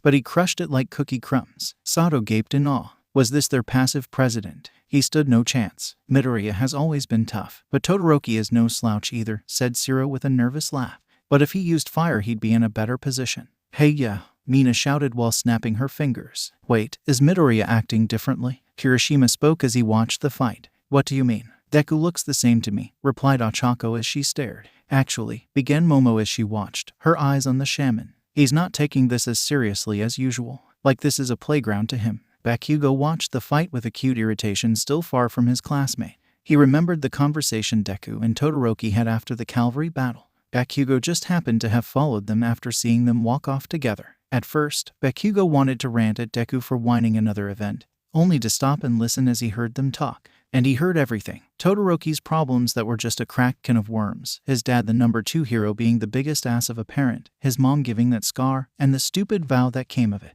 Itsuka was watching the fight intensely as well. She was well versed in what was of Todoroki's situation as well, not counting the rumors that were already in place. It was endearing, but humans make the dumbest mistakes. Not even her father would put her through that spiky ringer. It only brought more questions about the hero society. Speaking of questionable and heroes, Endeavor was up in the stands, frowning as he watched the fight before him. I told you this would happen, Shoto. It's bad enough his son wasn't following what he instructed, but it was an Asakura giving him the business. Of all people, it was the one connected to that beach who called him a bad parent. The nerve of her. It is your destiny to surpass all might, Shoto. That is why I made you. Use your fire and win this. While at the same time the former pro hero Platinum Queen was watching the fight. You're too kind, Izuku. This time, that kindness may be enough to help someone but not everyone. Todoroki was shivering. His uniform was covered in frost. The closer it got to his chest, the harder it was to breathe. All of his oxygen is being used to accumulate warmth. 6 attacks had already struck, each one more precise than the last. Each time, he became more frustrated, and Midoriya just faked a yawn. This is getting boring, Todoroki. No matter how much I attack, he kept countering it, spoke the bichromatic teen, trying to push the ice on his body away. Looking at both of the fighters, the situation wasn't that bad as Midoriya still unharmed. The shaman, still with his calm and smiling looking at his opponents, while Todoroki looked completely fine. The only thing different was that some ice was on his skin and clothes, but he looked as calm as ever. But he could feel his chest was getting tighter and hard to breathe. "What's the matter?" Shoto called out to his opponent. "Are you just here to make fun of me?" The ice user was slightly shivering. "I'm sorry about this, but thanks for drawing it out." The boy looked towards his old man. "Look at him. He's furious that I'm not using his power." Shoto pointed out to Izuku. "With this, I'm sending my strongest attack." He sent out one more ice barrage. Only this time it was larger like an iceberg, very overwhelming. Woohoo! Todoroki continues his overwhelming attacks. Present Mike was impressed. Could this be his finishing move? The ice was getting closer and closer by the millisecond, centimeters away from Midoriya. Kai Shichino Zenkata na Shizuku Boha Wenmon Tuduki. Izuku's oversoul changed shape, turning into a needle. An ice pick thinned at the end of the blade as he thrust forward at the ice. Shichai no Kata, Shizuku Hamantsuki. Both attacks collided, causing the ice to stop. Cracks then spread before it was completely shattered. Such shattering shocked the students and civilians struggling to accept such strength surmounting the shaman's sword stab. "You're trembling," Todoroki, Izuku stated, sounding very angry this time. It's easy to forget that quirks are physical abilities, which means there's a limit until the ice starts affecting you, right? He could see him shivering. Usually you make up for the drop in temperature by using the heat from your left side. But you refuse to do that now. Shoto was visibly angry with those umbraging words. But Midoriya kept going. "Listen, we're all giving it our best to try and win, to make our dreams into a reality, to become number one. And here you are, thinking you can beat us with half your strength. Not since this fight has started have you put a single scratch on me. So come at me with all you've got if you still want to win." Izuku Dono. Amidamaru quietly glanced in awe at his master. That speech managed to make a noticeable change, for better or worse, in the other party. Hana saw how her nephew wanted to make Todoroki use his fire, and had a good reason to guess why. There were, after all, rumors of Endeavor abusing his family, causing the death of that child, and the hospitalization of his wife. The Todoroki matriarch was already at her breaking point after the forest fire, so Shoto Todoroki ending up like this was within those understanding. Anna closed her eyes at the umbrage of this situation. But society brushed all that under the rug because heroes like him are still needed, and those that they can't control are erased with history under the illusion that a villain did it. Even in clear water, a fish can't live. "Midoriya, what are you trying to do here? You want me to use my fire? Did my monster of a dad bribe you or something?" Todoroki angrily rushed at him. Izuku swiftly jabbed him in the ribs with the hilt. "And that's 7. One more, Todoroki." A solid hit again. Present Mike announced. "That's the kind of action I like to see." During the attack, while being pushed back, Todoroki backed away to get some distance. It was his mistake getting that worked up. No one could take their eyes away. Todoroki was breathing heavily, placing his right foot forward and sending more ice forward. It wasn't nearly as much as before, and the attacks were much easier to deal with. Midoriya avoided the attack and slashed it slowly without any force. Shoto was now in his face, freezing the ground below him, but he managed to blast his opponent away. The ice user made another ice wall to stop him, but it barely held against his sword. His blade pointed at his neck. "That's 8. Cementos was contemplating on stopping the match or letting it go on, asking Midnight if he should. But she kept it going, believing in Izuku's decision. Shoto was struggling to get up as he asked, "Why are you putting yourself through all of this trouble?"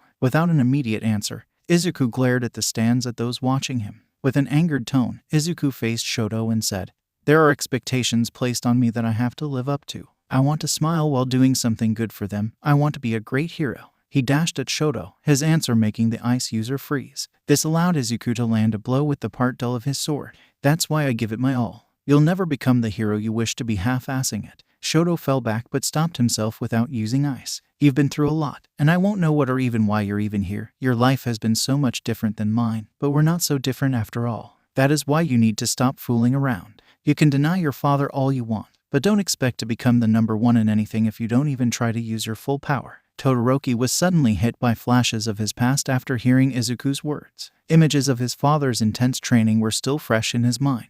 He would cry to his mom nearly every day. His other siblings would play and have everyday lives only for him to continue training under his father. "You live in a different world, Shoto." "Shut up," Todoroki growled as his emotions swirled. Anger, shame, hope, love, regret, hate. All of these emotions were whirling in Todoroki's mind as memory after memory flashed in his mind.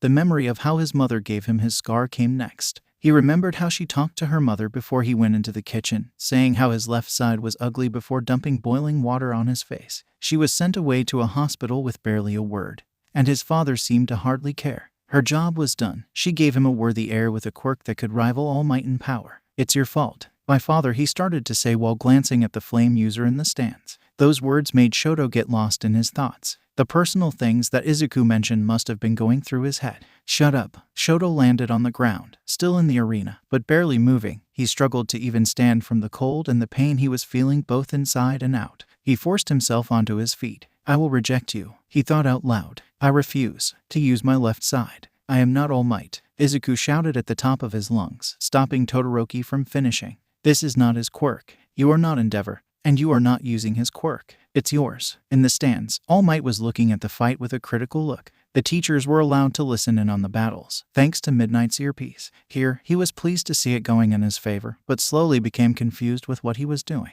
Now it was clear as day what Midoriya was trying to do. Could you be trying to save young Todoroki? That made Todoroki snap out of his trance and remember something else from his past, as both mother and sons were watching All Might saving the day with his catchphrase. "But you still want to be a hero, right? It's okay, Shoto, you aren't a slave to your blood. You can become the hero you want to be." Todoroki's mother's words hung in his head louder than any memory. What Todoroki did next was something that he thought he would never do while in combat. Suddenly a giant pillar of flames emerged in front of Midoriya, and everyone knew what was going on. The fire was so hot and large that all the nearby ice evaporated into steam or became water. "What is that?" Present Mike questioned. "He's using his fire," Achako stated, squinting her eyes from the bright light. "Incredible," Iida said. Even those from 1B were surprised by the flame's heat as they could even feel it from the booth they were sitting in.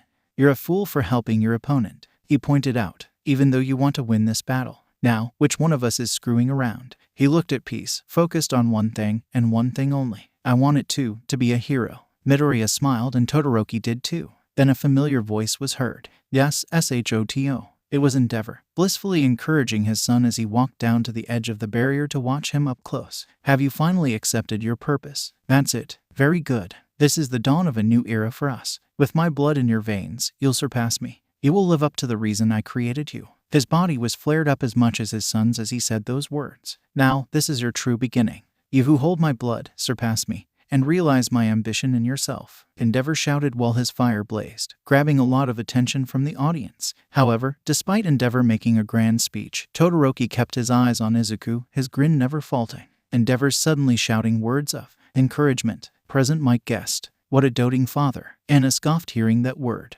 Izuku was still smiling as he praised the power in front of him. Amazing. Amidamaru was also the same. It was nothing compared to the spirit of fire, honestly. "Why are you smiling?" Shoto questioned. "I won't be able to hold back as this is my first time using it, so don't blame me for what happens next." Suddenly Todoroki's left side blazed while his right side started to make ice as well. Ditto. Izuku's left arm reached into nothing. From the void appeared a second sword's image, before it solidified into the shape of Harusame. Amidamaru dual-wield oversoul. The shaman swung both swords, showing that it was no illusion. The shoulder pads also split into twins as a green aura emitted.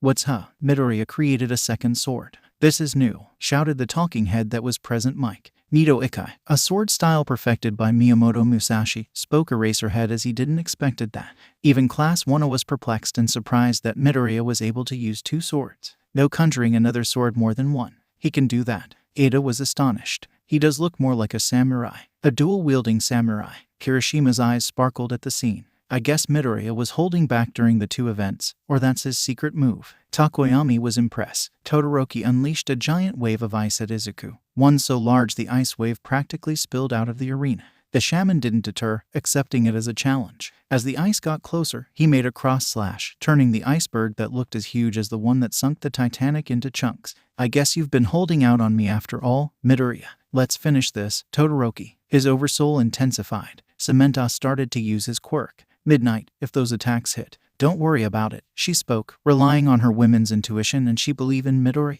The flames of his left half intensified, rising to a point that the frost melted. It even burned away at his clothes. Izuku adjusted his sword stance in a reverse grip as his oversoul enveloped the weapons. Both shaman and spirit silenced themselves as they concentrated. Even as they were overwhelmed in heat, they properly inhaled and exhaled. With a shout, Todoroki sent his flame towards the shaman, a blast of heat that a normal person would have dodged or run from.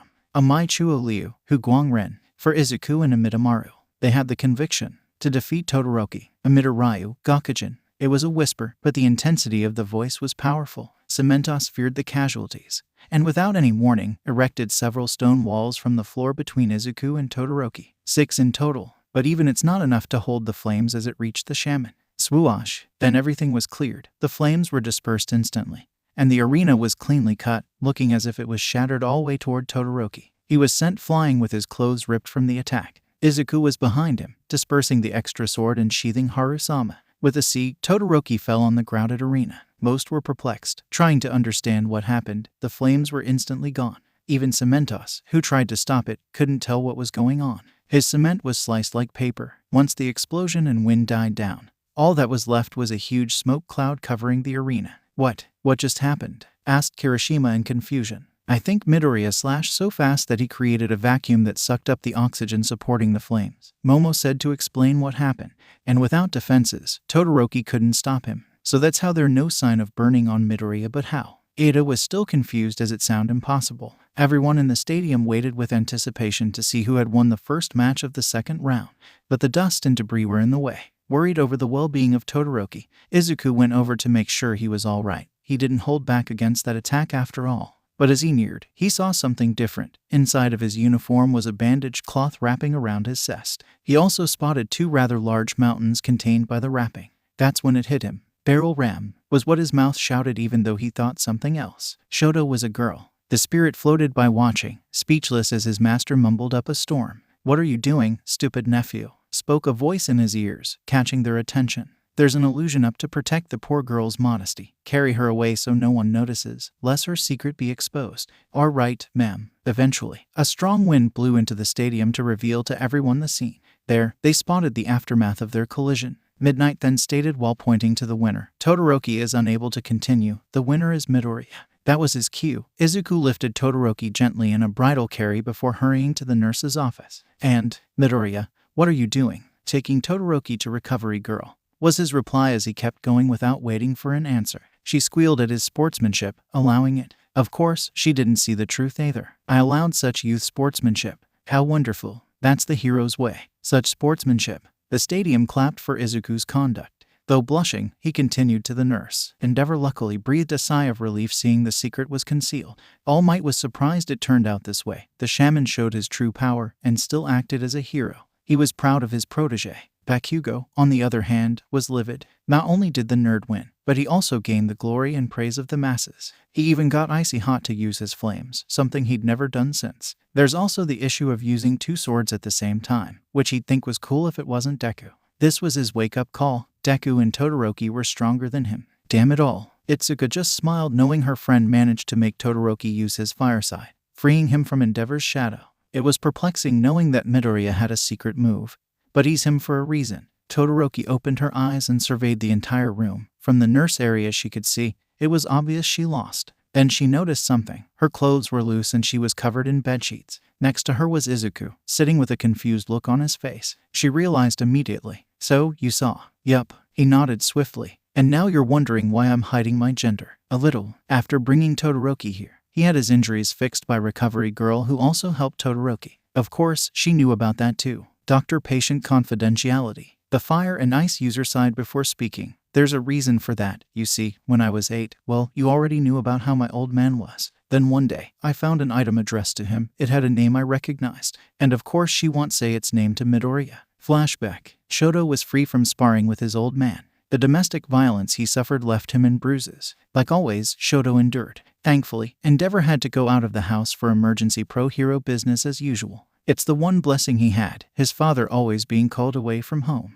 Then a doorbell rang as the mailman sent a package. His sister cooking dinner asked for him to get it, so he took the item, a small box that could fit in his hands. What got his attention was what was written, "To Enji Todoroki, from Talia." Seeing the name caused his left side to react unconsciously, igniting the package. He smacked it on the floor to prevent a fire, as an item fell out. It was a small gold necklace with an emerald embedded in the center. Around it was hieroglyphic decorations. Curious, he picked the jewel up to examine. Then pain shot through his body, almost as if the damage from the training finally caught up to him. Every part of his body tore away, causing him to scream and fall unconscious. The last he saw was Fayumi coming at him in panic. 30. What happened? Shoto slowly opened his eyes. He found he was in bed in the hospital from his surroundings and the smell of chemicals. He heard his old man shouting at the doctor arguing about something. But Shoto felt weird. For one, his voice was different. And two, his arms were much slender. Shoto, thank goodness you're all right. Fayumi came and worried about what happened to her brother. Fayumi,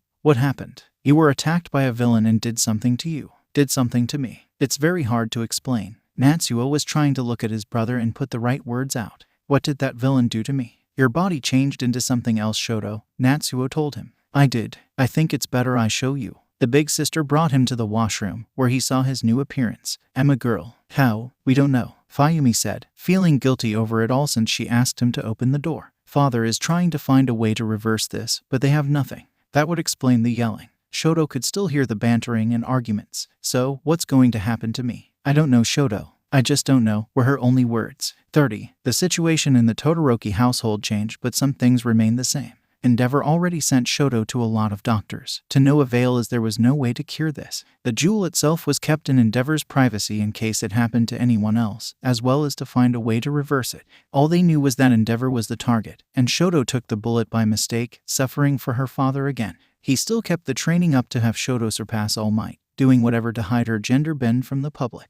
She even needed double effort to overcome the lack of upper body strength. While they never told their mom about it, Natsuo had difficulty acting properly around her, and Fayumi had a sisterly bond helping Shoto purchase bras and such, especially during puberty. Once that arrived, her cess grew, her voice changed, and her hair grew longer and faster, forcing her to hide them all. As troublesome as it was, she already had issues with her identity. She didn't know what to do and kept going like nothing changed. 30. That's my story. Todoroki curled up in shame. And now everyone knows. No, they don't. Huh? She glanced at him in shock. That's not something you can just miss. Well, my aunt has a special ability that created an illusion. No one saw your features as I took you away. One of the benefits becoming a shaman. Is that so? She asked skeptically. Don't worry, you can trust my aunt. If she did this, she would have meant it, he told her with confidence. It made Shoto a little jealous that he has a family that caring and trustworthy for him, even if her method are questionable. Even so, this was awkward. Her melons were still fresh in his brain.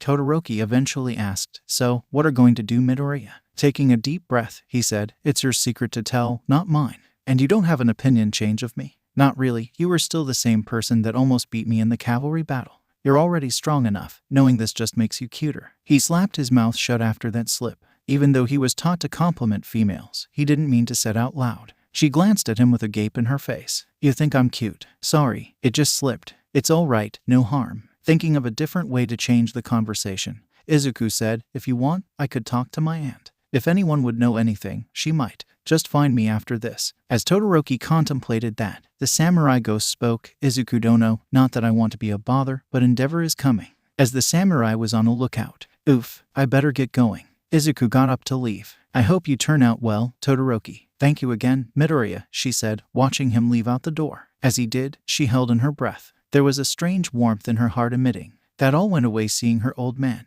Shoto, that familiar voice caused her heart to grow cold, glaring at her father standing there with a large frown across her face. If you're worried about my secret, don't be. Midoriya's Aunt Anna made sure the world didn't see. Shoto grunted out. Hearing that name irritated the fire user, but Endeavor's ability to push that aside kicked in. You lost your match, but your outfit shows me the truth. You need to learn how to control your powers. It's dangerous releasing so much heat at once. Luckily, you're ready to abandon that rebellious stage you were in. It's time you finally embrace your power. Shoto felt her chest tighten at that statement as he extended his hand. He wasn't worried or concerned about her well-being or secret, just that she used her fire. Once you graduate, you can come work by my side, and I'll show you what it means to be a hero. Shoto continued staring at her father's hand, unable to take it. She took a deep breath before looking at her hand below. I was certain I could win this entire thing with only mother's power. When I fought Midoriya, I realized I was wrong. But that isn't why I broke my promise. She clenched her fist hard, thinking back to those powerful words he had said to her. At that moment, I had completely forgotten about you. The smile dropped from Endeavor's face, replaced with a look of shock to the words his daughter said to him. He had no chance to say anything before Shoto got up and walked away from the hero.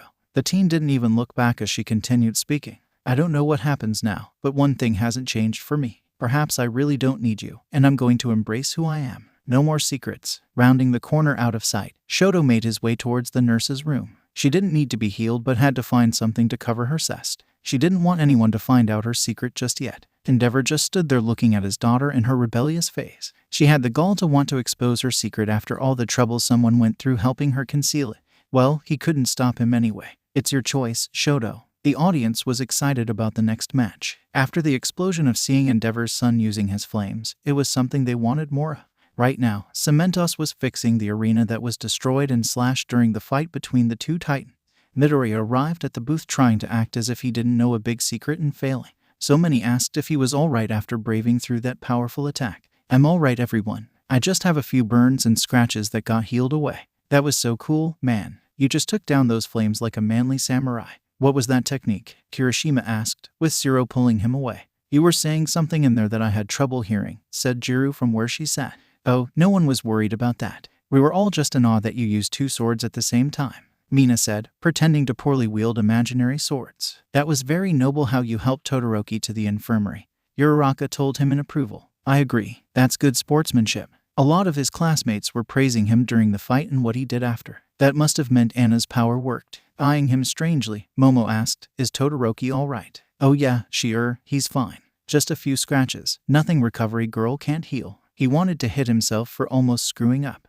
That's good, she replied, feeling off. For some reason, it felt like Izuku was watching another woman. It was irritating. So how's the arena? Kaminari showed him by pointing over at Cementos fixing the battlefield they wrecked. Oops, Izuku checked around while apologizing before he noticed someone was missing. Hey, where's Iida? He already left for his match. Sometime after getting a phone call, Asui told him, the ever-observant woman she was. Oh, that's right. Kirishima went off in a hurry. And Kaken, oh, he's been missing since getting his ass handed to him, Jiru said, a little smug in her statement. She never did like him, and seeing Kendo win was good at work if it can reduce Bakugo ego. There was a huge chance she wasn't the only one either, but they'd never admit it. Amidamaru snorted. He'd have to search later. Alright, everyone. I hope everyone is ready for another spectacular fight. The second match of the third round. So let's get the match started, shall we? Present Mike said for all to hear. He's the fastest person in the group and can sweep you off your feet. From the hero course, it's Tenya Iida. Iida walked out the entrance with determination. I'll do you proud, big brother. Versus. He had his first fight that turned out to be a commercial success.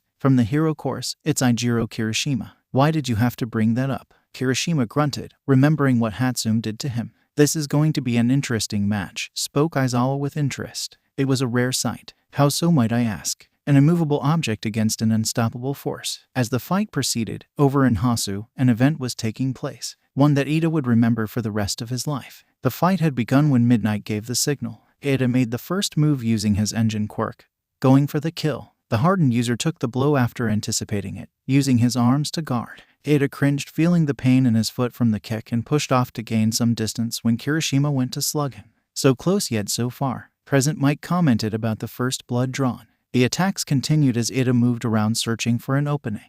But no matter where he went, Kirishima's hardened body intercepted the kicks. This continued as Iida struck every part of Kirishima, but his kicks didn't do shit at all. Like I said, an interesting match. How so, Eraserhead? It's a contest of speed versus defense. Kirishima can't touch him, but Iida can't hurt him. Eventually, stamina will start to apply. The audience heard and understood it's more like an endurance match. Iida's latest attack struck behind, but Kirishima still withstood. At this point, however, Kirishima could feel the pain as he rarely defended his back. He couldn't show it, lest Iida discovers his weak point. I need to keep this up until he tires himself. Iida continued the assault, knowing the lack of momentum in his kicks if he loses the speed. Everywhere I attack, he hardens. My feet can only hit this wall so much. 30. Class 1 stands. Class 1 was watching how their classmates were fighting intensely. Any thoughts of fighting for the world to see were gone. One is fighting for his brother's pride and the other to show how manly he was. Iida's not holding back, like with Ochako. Gyro jabbed Kaminari for his shameless comment, looking at her classmate with worry. We noticed, Gyro said as they could see chipped parts from Kirishima's hardened body like his red hair on the arena floor. He's wearing down.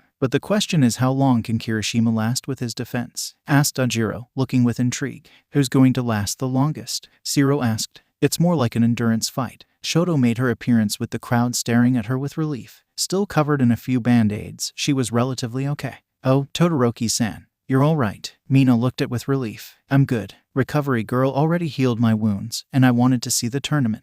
That's good, said Midoriya, trying to act normal knowing about her gender. Sadly, his act almost broke when she came to him in the empty seat next to him. Can I sit here? He asked. It's fine. No harm done. As the shaman flailed about, their classmates became flabbergasted seeing the normally quiet Todoroki who would always distance himself was talking to Midoriya like they were suddenly close. And after that declaration of war too, Amidamaru knew why and kept it to himself. Sadly, my master is a terrible liar. 30. Iida was already getting tired. He tried hitting every angle of Kirishima futilely and his legs were giving. I need to find a way to finish this. It was then that Iida noticed a weak spot and planned to exploit it, propelling himself toward Kirishima. He was ready to finish this. Kirishima saw Iida dashing and put up both his arms to guard, only to get blindsided by the speedster jump high above him. He mounted his leg for an axe kick. Iida is going for an axe kick. Will it work? Arg! Shouting, Iida went for the head. Kirishima quickly raised his guard. The attack clashed with the target, but it didn't work. The arena broke underneath them, and Iida's leg was caught. Nice try, but Panda hits harder than you. Kirishima increased his grip as he spun him around. Well, it seems Kirishima managed to withstand the attack and is ready to throw Iida out of bounds. The crowd exclaimed with excitement as Kirishima was going to finish it off. Not wanting this to be over, Iida span and kicked as much as he could to break free, but to no avail, as Kirishima eventually let him go. Iida went flying to the edge of the ring, bouncing on the hard cement. His hand reached the end. Iida's head is still not touching the ground. No out of bounds. Midnight proclaimed. Talk about being close, Eraserhead commented. So close, the hardened user growled as he almost beat Iida. After experiencing that dragon throw maneuver, Iida stood. Both contestants are already back in their fighting stance waiting for the first move. I can't risk that again. I need to use my special move and kick Kirishima so hard that he'll be sent flying. But I only have one chance to use it and I'll be defenseless afterward. Steeling himself for the coin flip outcome, Iida made his decision. He would win at any cost, make his family proud, and face Midoriya in the next round. Iida made his iconic running stance as blue jets erupted from his legs. Recipro burst.